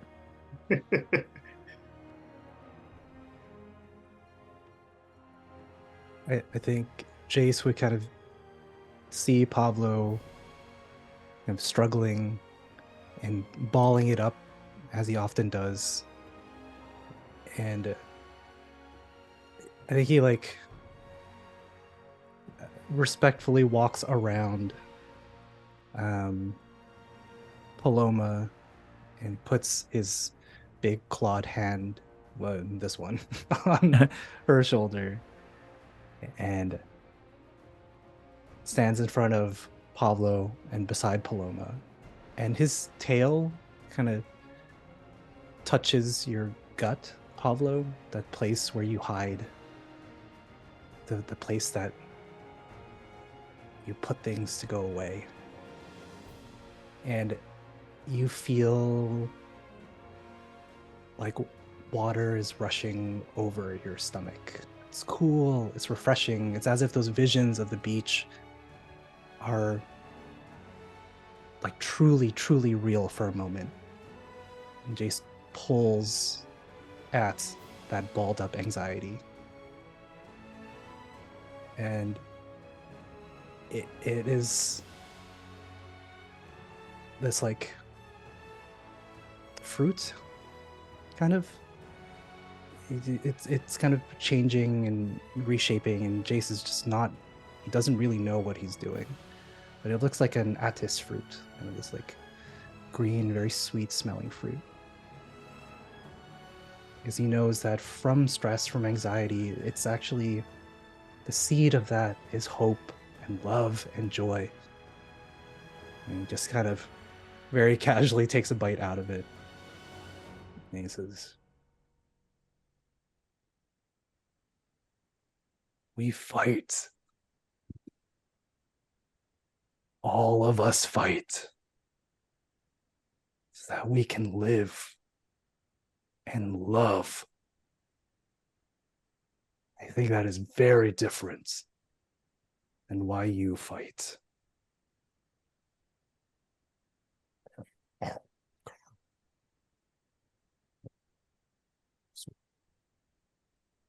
You lost lamb. I fight to change this place. I fight so that we may build a kingdom upon these lives lost, so that all may be shepherded by the one true God. This is the meaning of violence.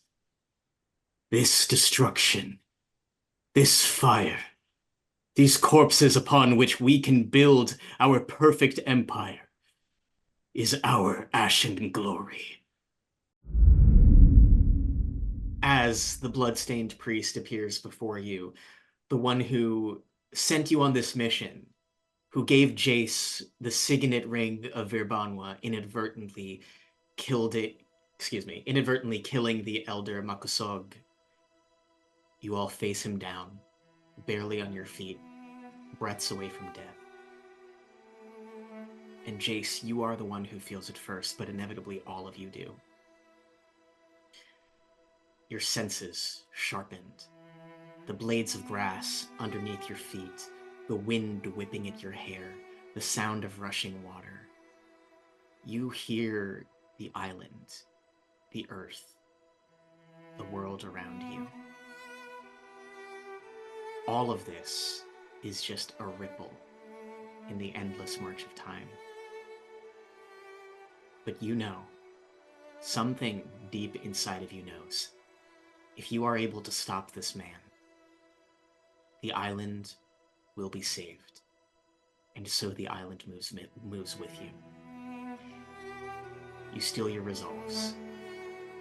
Before Father Ignace Corazon takes his first turn, I want all of you to add 5 thunderbolts to your character sheets.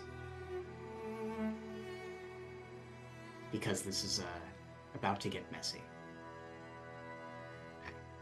So, as an Ashen Vicar, Father Ignace Corazon has a number of effects on him. Number 1, he is floating. He kind of just takes a step off of the ground. Magical energy surges through his body. There is a glowing fire in his eyes, and he is going to take his turn. Wow, this is certainly a crazy stat block. He is going to. Oh, sorry. Just so that it matches kind of the narrative. I had imagined Jace being beside Paloma and in front of Pavlo. So just the square above Paloma. Yeah, that's totally fine with me. I'd love more people in my aura. Yeah, that'd be I'm nice. not opposed to it, because you might need it. Yes. That's what I'm thinking. He is going to use his Oraciones Blade and make a ranged attack at Jace. So this is going to be great. A D6 plus his spirit versus your resilience. That's a crit. So this is going to be 18 points of damage minus your resilience, and you suffer the wide open debilitation. Okay. So what happens is Father Ignace Corazon just holds his arm to the side and a fiery blade appears in it. He swings it and fire, glowing hot fire, deals this 18 points of damage to you, Jace. Jeez. You now suffer minus a d4 to all your defense, so let's just roll this now. Jace, you suffer minus 1 to all of your defense. You cannot evade or guard. Doesn't matter, because your evade is 0. But it only lasts 1 riff, which is nice.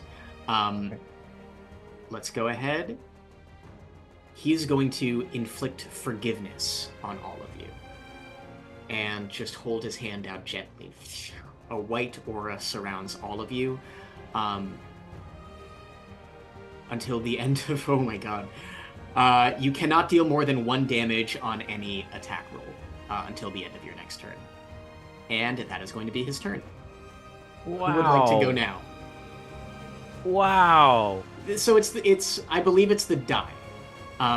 Attack or damage. Sheesh! All right, yeah, you're just gonna have to hit him a bunch of times. So, okay, so clarifying questions. Yes. 1, this is a new instance of violence or the same instance of violence? This is the same violence. Damn. Because Paloma's... No, never mind. Well, no, never mind. Technically we can only have a max of 5 thunderbolts. Do we get all 8 thunderbolts if I had 3 thunderbolts and then you just gave me 5 more? Or do I just get a max of 5? You would... How about this? You're never going to have more than 5. Just have an extra pool of those ones. Okay, just 3 pending so they're in the off wings. to the side. Yeah. Nice. Okay. Got it. Okay. Then, third final question. We can only deal 1 damage per attack That seems to be the case until your next turn. Until our next turn. So we have to spend 1 turn only doing 1 damage per attack. And then Basically. after that, we can rage. It seems like it. Does that mean our rolls are automatically 1, like our 2 attack? No, as well so as the you're damage? still gonna roll to hit. I His see. evade is 2, but Okay. every individual attack you do is going to just deal 1 damage. Cool. Okay. Thank you for answering my questions. Mm-hmm. Okay. No So problem. here's my suggestion. We know he probably has poise. So let's focus on just debilitations, knowing that damage really won't occur until next turn. Okay. So then if I go, then I will, potentially do a juggle, potentially put some bleed, Just like let that all like flow through. Yeah. Okay. Yeah, that makes sense. Yeah. Okay. First things first. So Pablo's gonna go, I think. Okay, noted. Okay. You said the father's flying, right? That's correct.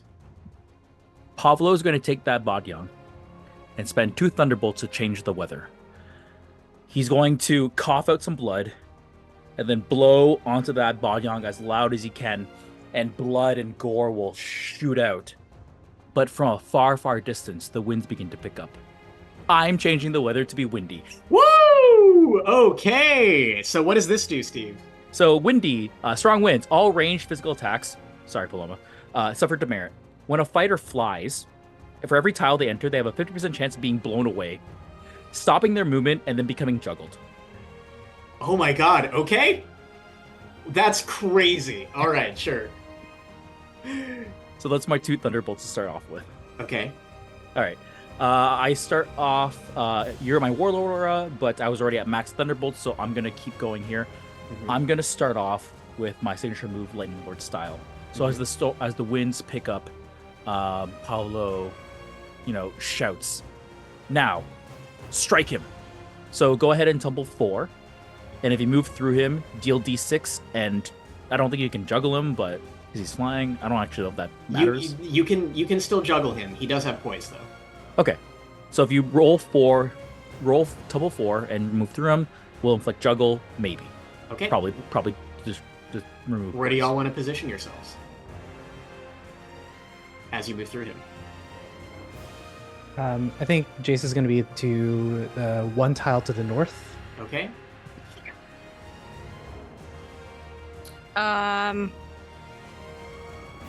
Yeah, I'll just take the tile to the south. Okay.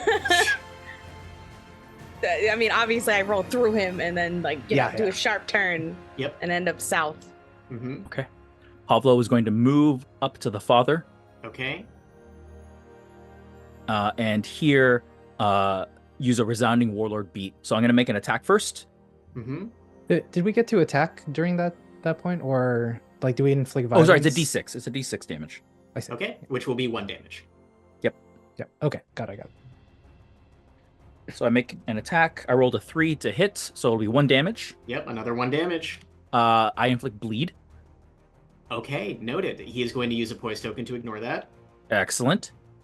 So with that, by using my warlord beat, I'm going to have an ally. Actually, no. Merit and Relentlessness is not going to help you. What instead I'm going to do is...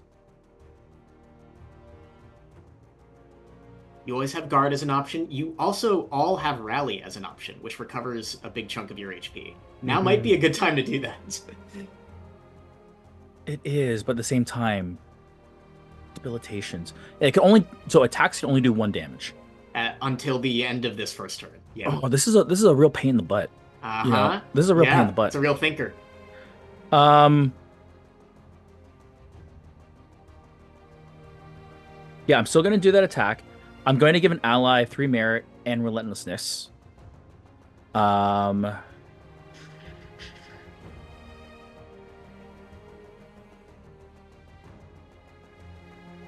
their next attack, right? Yeah. Nothing I can do really helps that. All right. Sorry for the delay here. I am going to use. I'm gonna use Salandra Signals Violence. Mm-hmm. So I'm gonna have that Warlord God come out again. We're all going to attack. Just inflict violence. Okay, go for it. Everybody go ahead and inflict violence. As long as you get a 2, you deal damage to him, which will be 1. I got a 2. Okay. Yep. So I also got above 2. Okay. And Sylvia?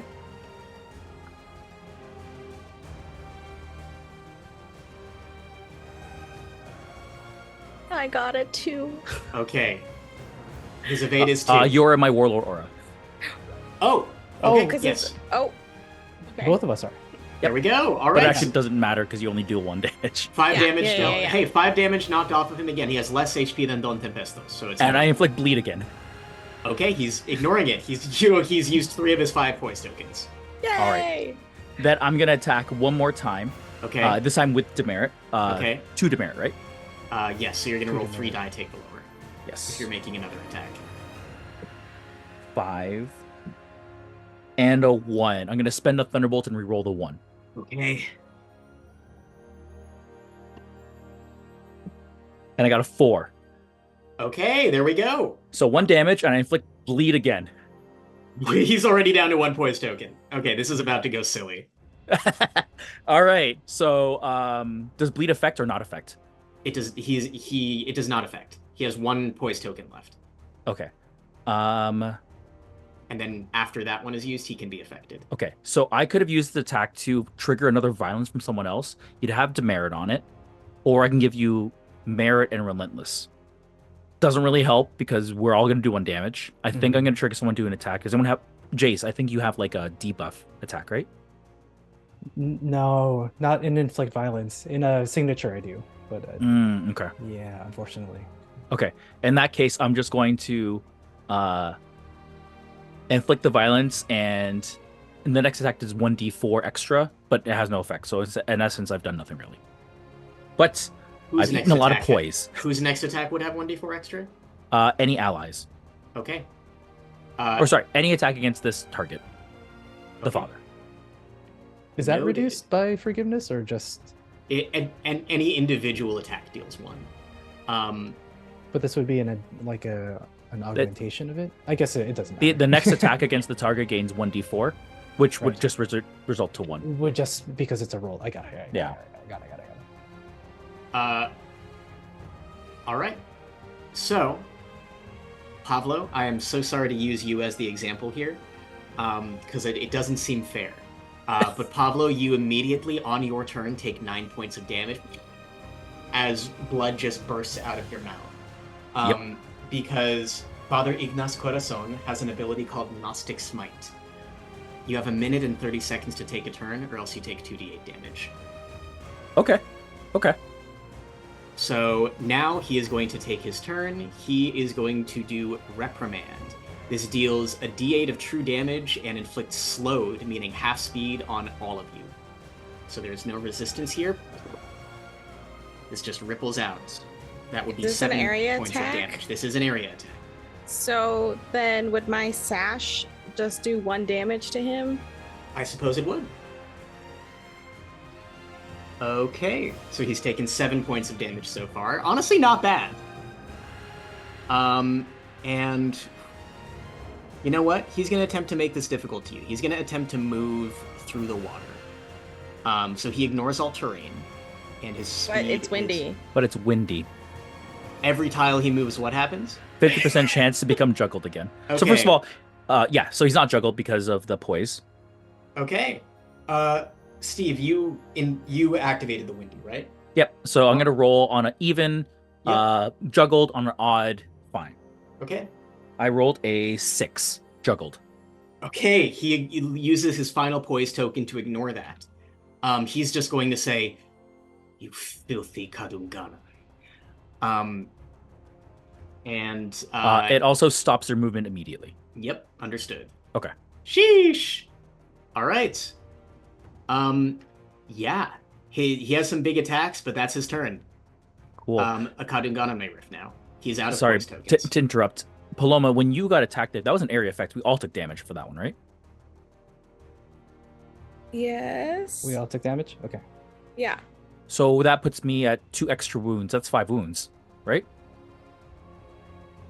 The area attack. Everyone took damage from that explosion. Yes. And then there was another. So I took an attack, Uh-huh. and then there's a second attack, right? So that's Yes. Uh-huh. so that's 5 wounds Okay. for Pavlo. I'm also at 5 points. So, friends, I want you to look at your character sheets. Mhm. I want you to look on the left side to your convictions. And I want you each to read them out. Pavlo, can you read your conviction to me? Of course. Family. My family might be broken, bruised, battered, killed. They may not be of blood, or like an arrow lost in the trade winds, but family is mine. and family's all I have. Jace, what does your conviction say? My conviction, or I guess Jace would be saying it to himself, would be duty. There is something that I must do, and it's something that only I can do. Another might get it wrong, they might mess it up. It's on me. Who else could it be but me? Now, in the game of Gubat Banwa, it's something that's maybe ingrained in us through Dungeons and Dragons, that once you get all your death saving throw fails, you're out of the game. You either build a new character, or you move on to a new campaign. Under the convictions section in Gubat Banwa, the most common way to use conviction in the game is invoking it when you are defeated. That is when you suffer 5 wounds. While defeated, you can invoke how your conviction helps you move on, hold on, but you must change it by the next session.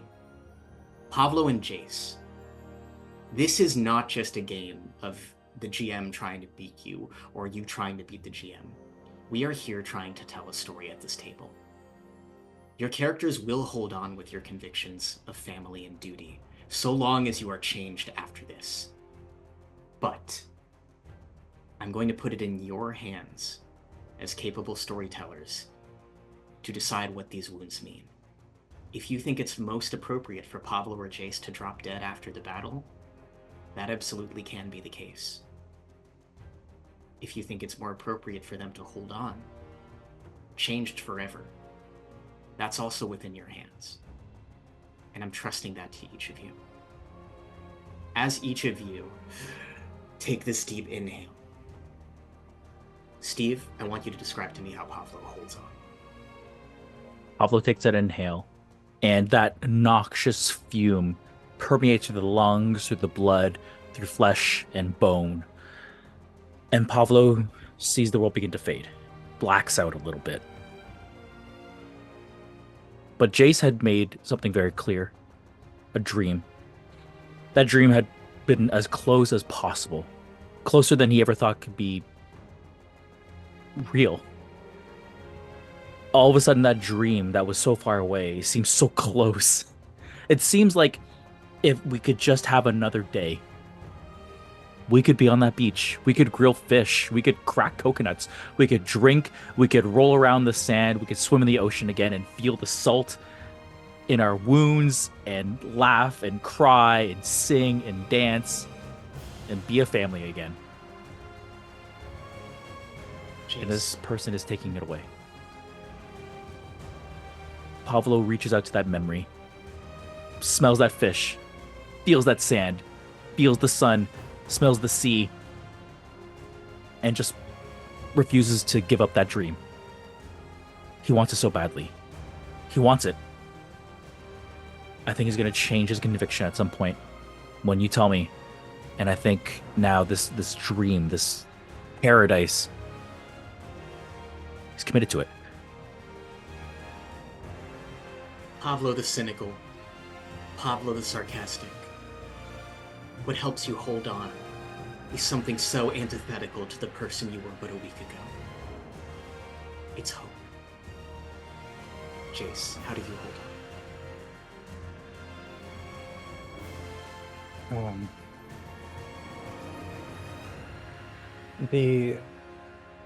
The blood's starting to cake over Jace's eyes. He growls, slow and low rumble. And he takes a moment and he breathes deeply, thinking like this is as far as I go. This is what I deserve. I've done what I could. I let them down. My family's gone. This is all I can do. And through that crimson darkness, he sees Adlawa standing on the river. And they are as radiant and as beautiful as ever. She still smells like Sampaguita flowers. You can taste the mango and mangosteen that they would share. And she is sitting. She decides to sit on a banig, a woven mat, and she taps the ground, taps the mat, and looks at Jace and says, "Don't you dare give up. You haven't done what you need to do yet." And Jace snaps back and roars. Power flows through all of you. Ignace Corazon goes, What devilry is this? You were supposed to be dead. We see Pavlo in a white, empty space. The hands of Makagagahum, the one true god that crafted him, holding on tightly, break at the wrists and crumble apart. Paloma, you feel it too. You know that even if struck down, you will not surrender. The effects of forgiveness are negated. Kadungganan, it is your turn.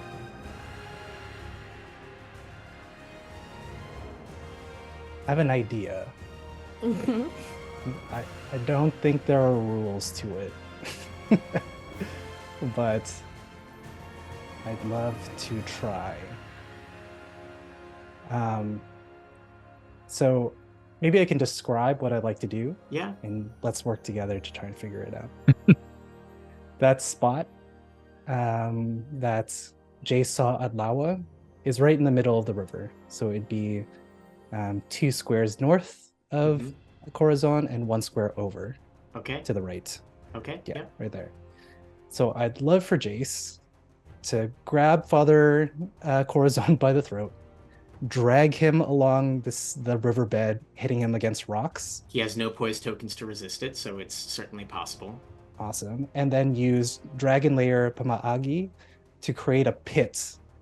And I want that pit to fill up. And I want to hold him down in there.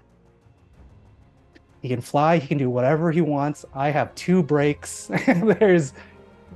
Unless he can teleport, he's not leaving. Jace, I think what you've done is created deep water, Yes. Which is an actual thing in Gubat Banwa wherein the swimmer is unable to act.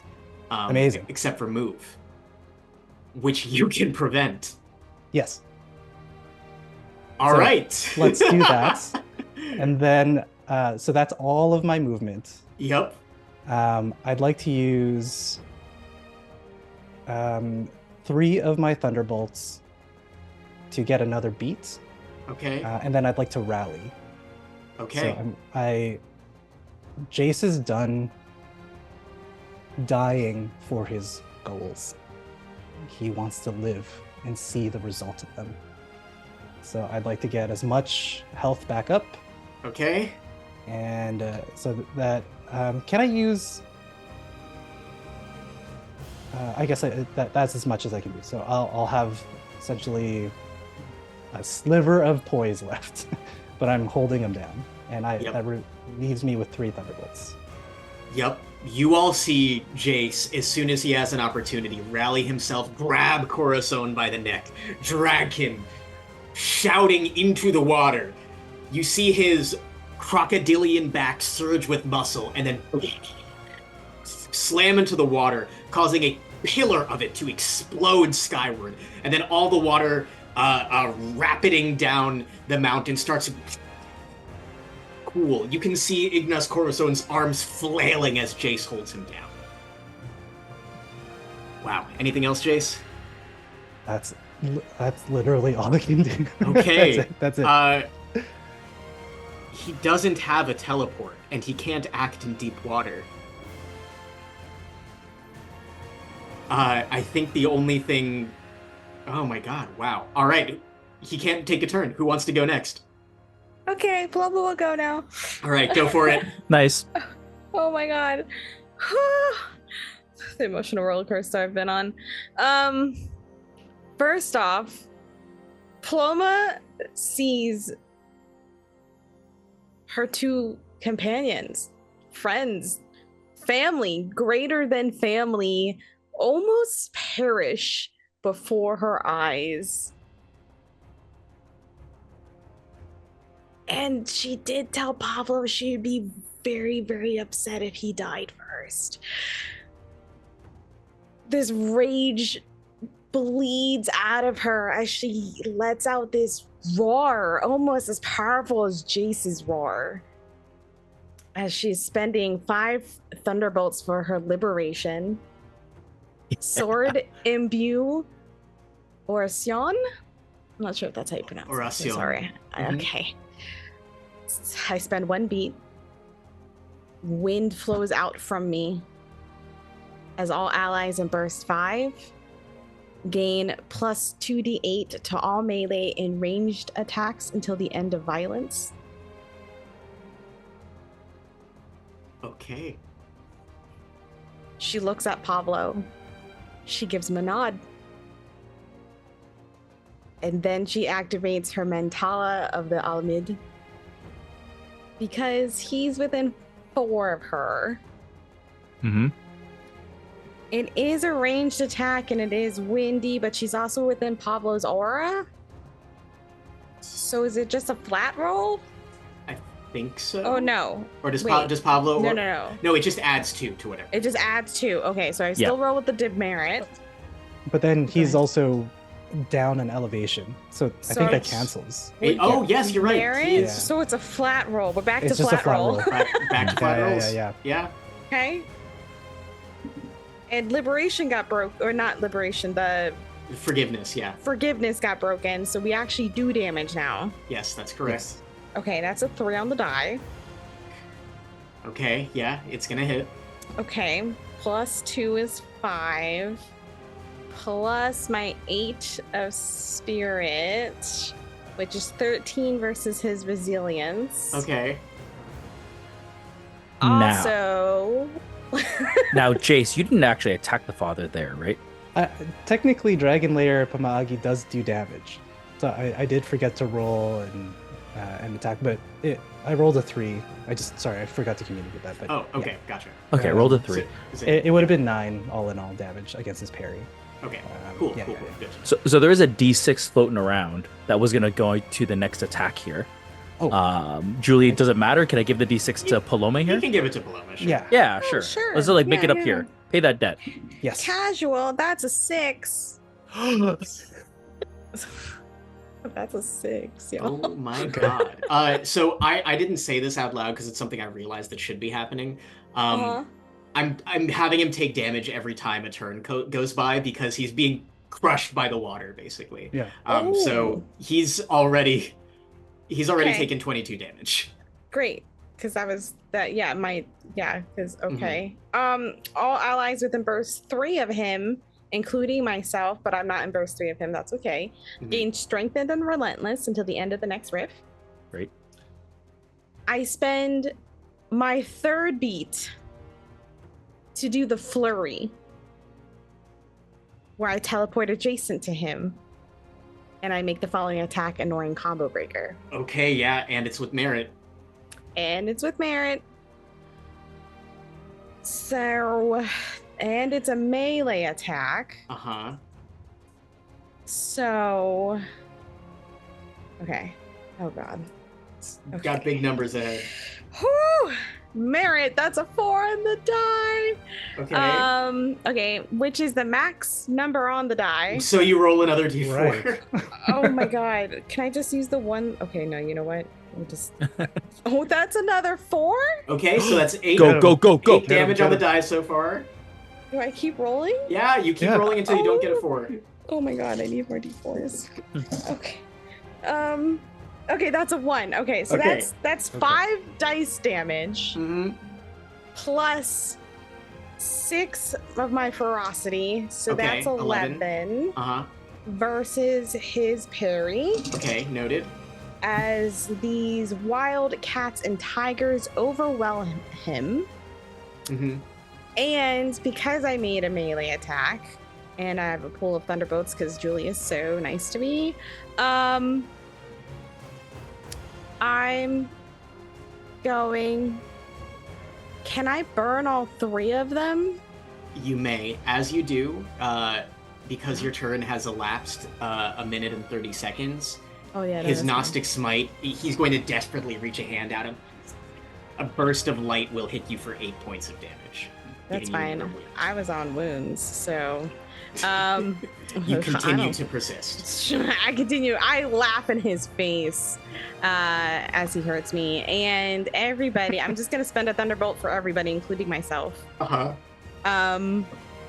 So everyone gets to heal 11.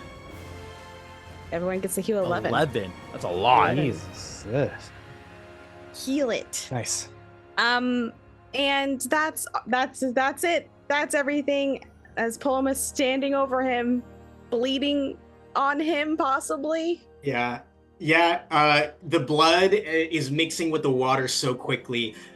He's going to make his turn and attempt to gather up enough energy to go over Before he does, here. Mm-hmm. he was still juggled, which means he doesn't get parry to defend against this. Oh, okay. So just like adding a little bit here. I thought your damage would do enough. But So actually, sorry, the juggle from the wind didn't take effect. That was his final poise token. Now he can be affected by status. Gotcha. Okay, Yeah, my if he mistake. moves. Let's go. Yes. All good. He is going to attempt to move out. Yeah, you can try. Yep. So Jace, that do your is thing. 4.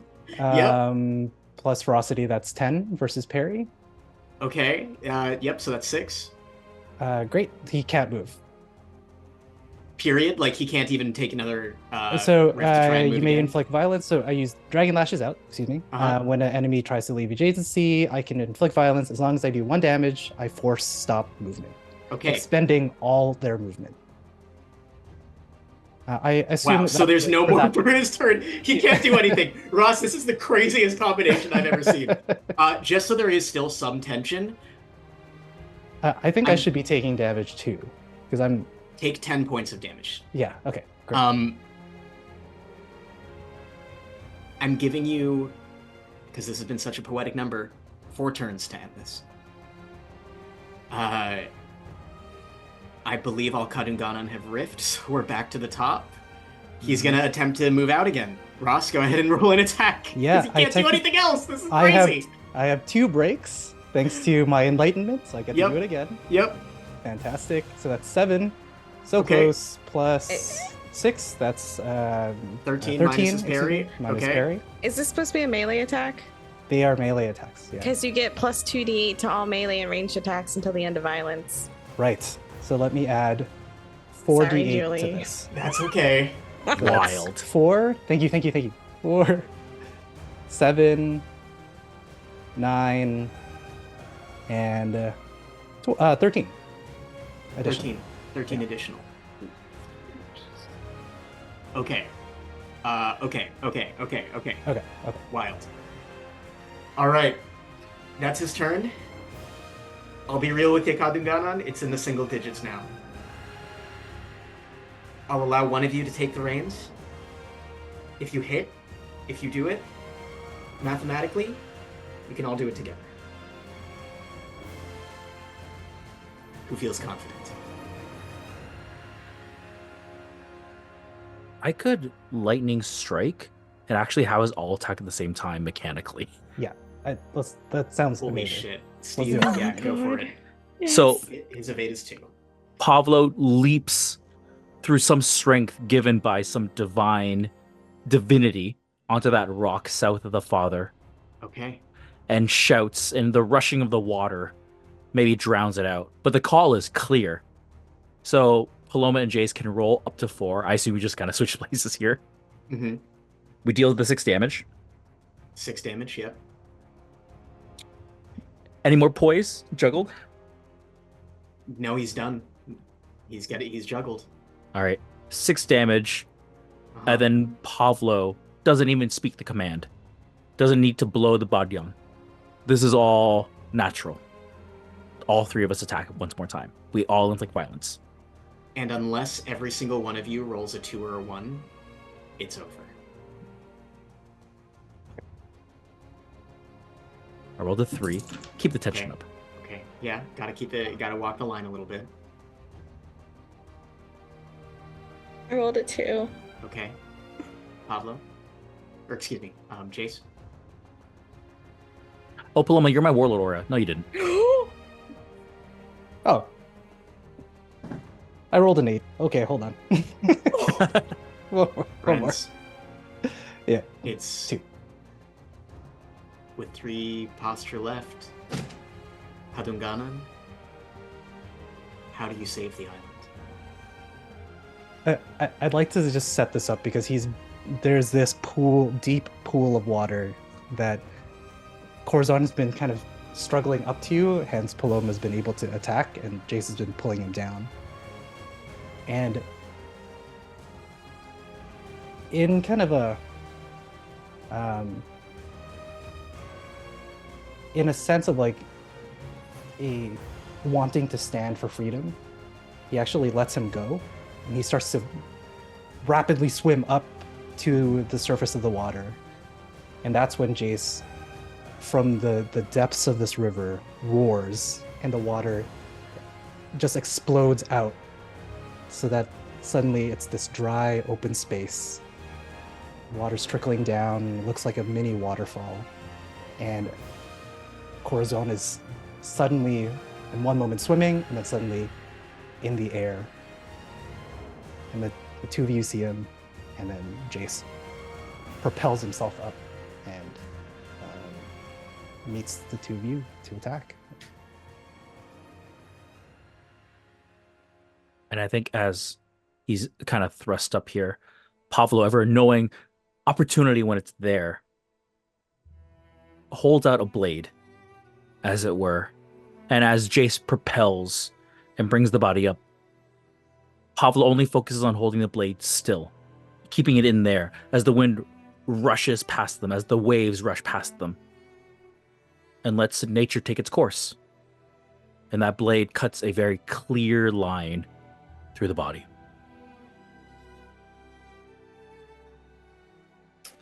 Paloma, giving in to the monster that Verbanwa has created, ignores her blade and instead goes for his throat with her teeth. And I think in combination with Pablo's clear line through him, is able just to cleanly rip his head off with her teeth. And then We see a flash of red. Go ahead, Ross. as the head rips off, there's that moment where a person still has consciousness, whether it's just what we've seen in movies, or maybe if it's true. But Corazon's head is spinning, and he sees Jace, jaws agape. But rather than biting him, actually Jace curls up and grabs his head. And as they fall back down into the pit, into the dragon's lair, Jace speaks with courage and says, "Violence until liberation," and just smashes him into the depths. Like a feeding frenzy, there's a explosion of blood in the water. It starts to trickle down the waterfall. You see, we, the audience, see Katusanan and Virbanwenyo dueling.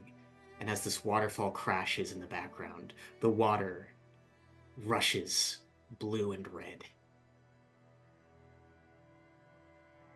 There's a pause from all sides before a general of Virbanwa shouts, Retreat!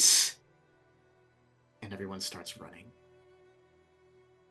The bloodied form of Laya of the Thunder falls to one knee and then looks up at the waterfall, at the three figures overlooking Ambuhotan. Paloma the Blade Weaver, Pablo the Senapati, Jace the Buaya Lancer.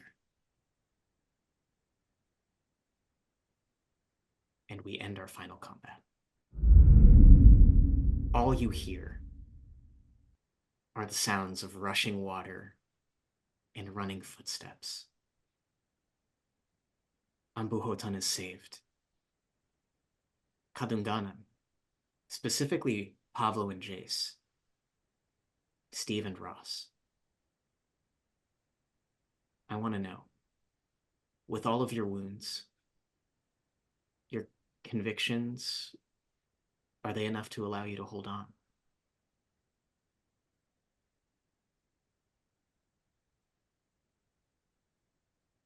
I think Pavlo felt the dream. The dream itself wasn't the goal. The possibility is enough. Knowing that it's so close, knowing that you can taste that coconut milk, knowing that you can feel the sand, the free ocean on your skin, knowing that tomorrow brings another day. That's almost enough. That's as real as it really gets for Pavlo. Humanity, all of this stuff, it's too complicated. But this world that was made very real to him, yeah, it's enough. It's enough. And as Pavlo feels, lives in those last moments of just surrounded by Paloma and Jace and 40 kids and a whole bunch of other people just running around and just being the worst, truly insufferable. He feels so happy because other people get to live that, or at least they get the chance to, if they really, really want it. Pablo loses composure, and his mortal body leans back on Jason Paloma. It's not a whole lot left there, but there was that big old smile. He's pretty happy.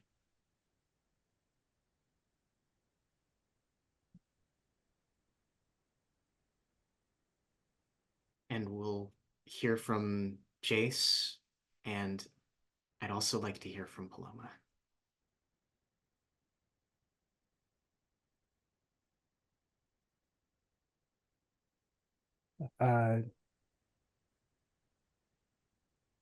Pablo falls backwards.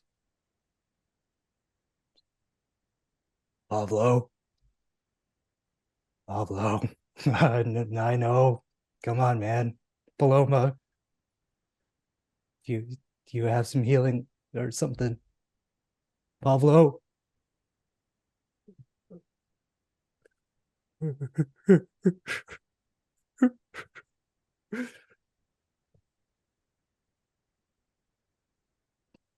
Jace screams.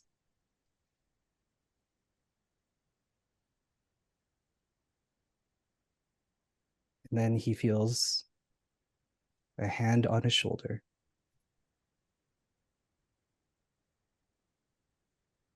A small hand. And another even smaller one. And another even smaller one. And he says, "My family may be broken, but it is mine. And you're all I have." And he just weeps and cries blood. But he decides to no longer bleed to live. decides to live.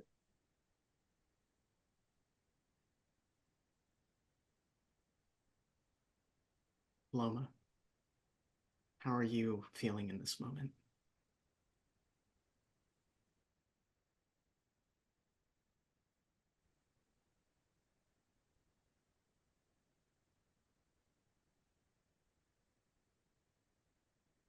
Ploma stands there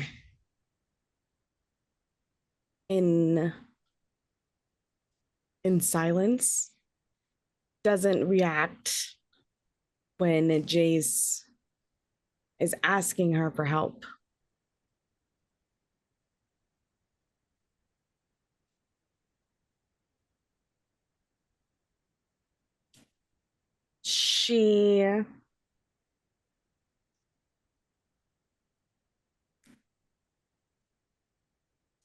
Her whole world is now spinning on this wobbly axis as she lost a home that she thought was the only home she ever had, as she has torn apart a father.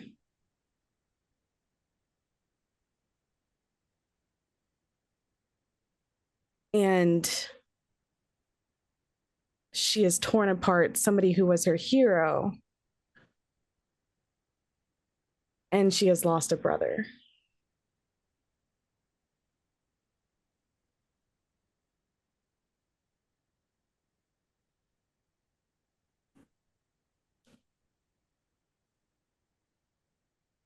Jace would just hear the splash of the water as Ploma just collapses out of exhaustion, out of shock, out of disbelief.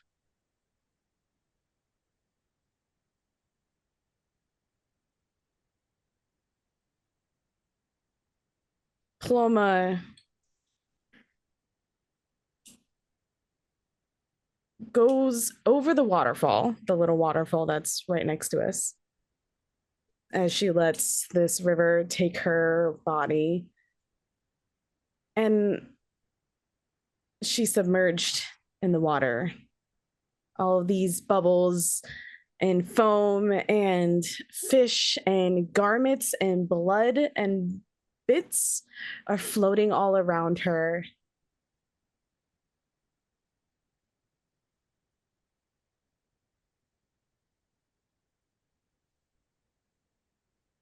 She sees her father.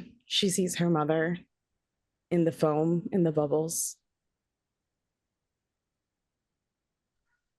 And she is ignited by purpose once again. She's ignited by duty, which is her conviction. And she pulls herself out of this river. All of the bones and muscles aching in her body as she climbs back up, back to Jace, and helps Jace drag Pablo out of the water. And she sits there and she just holds both of them in silence. For Banwa is getting no more of her tears, as this bloody encounter has dyed her once pure white garments red, the red of Gatusan.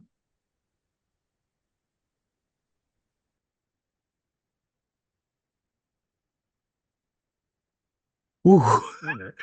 Ooh. You all, in time, lick your wounds. And so return to those whose lives you helped save. There is a great ceremony, a great ritual to the spirits, those lost, Pavlo among them. You stand with the people of Ambuhotan, these Gatusanan who you were sent to destroy, that you ended up saving. And I want to know from Sylvia and Ross, for Paloma and Jace, though our story will end in moments, where do you each plan to go after this?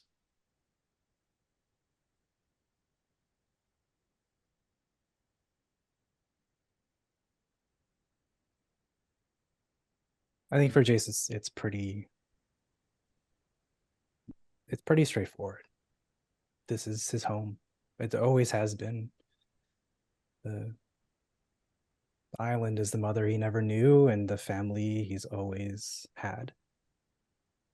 And he knows that there are many other islands, there are many other Gatusanan, there are many other moments that require connection and community and kapwa, and there are those who are still fighting for liberation, because no one is free unless we're all free.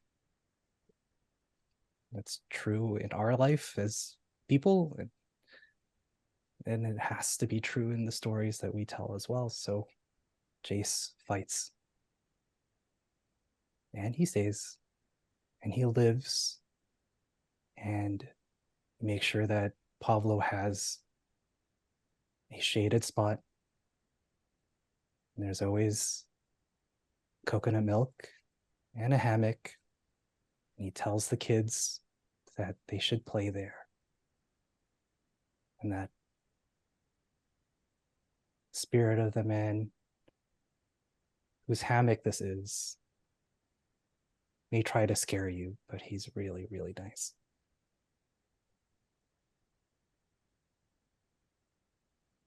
And where does Paloma go? Or will she go? If anyone. Well, this island is where her family is. Both Jace, both Pablo. But she knows that the work that needs to be done cannot be done alone. And Pablo wouldn't want them to be alone. So she gets on a boat. She takes whatever warriors are willing to travel with her. And she travels from town to town, from island to island, community to community, rallying the forces, rallying the people to fight, and that they need to fight together. And it's no longer a unity under a one true God, and it's no longer a unity under just one name. It is so that everyone can be together and no one has to suffer anymore like her family has suffered. So she'll travel, but she'll keep coming back to the island quite frequently because she can't stay away from Jace and Pablo for very long. Paloma, the more time you spend on this island, the more you too feel connected to it. You and Jace realize that time is like a river. And if you are paying enough attention to the ripples in the little ways that you have changed the world around you, that you can almost look to the sky and see the future. That Jace one day will be united with the children he had in secret with Adlawa. That Paloma would travel the world, and everyone who knew her parents would say that you walked with their shadow in your step. And Pavlo, the one who feared being alone more than anybody else, even if he could never say it, will now never be alone. And he died surrounded by family. And you too can see your deaths when they come. Jace, eventually to be struck down by a grown, battle-scarred Chessa Abel, wielding her uncle's spear, attempting to get revenge.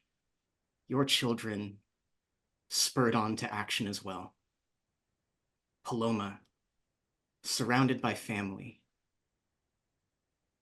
in the greatest ritual to honor death that the Sword Isles has ever seen, with all the people that you have touched, gathering and singing your name.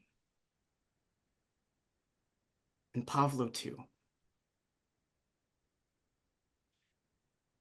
Pavlo, I think all of you will remember the Gatusanan story of death and their belief in it.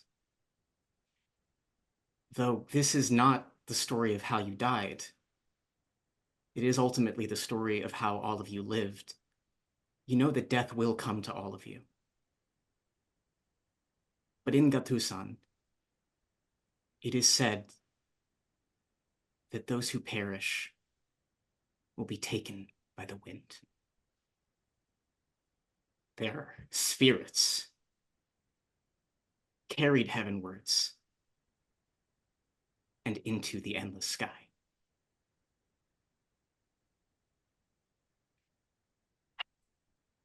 Thank you all for watching Gubat Banwa, Ashen Glory.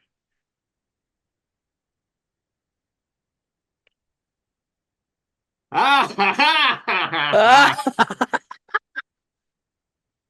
don't think I can do an outro. I'm about to break down. Yeah. Yeah, let's go.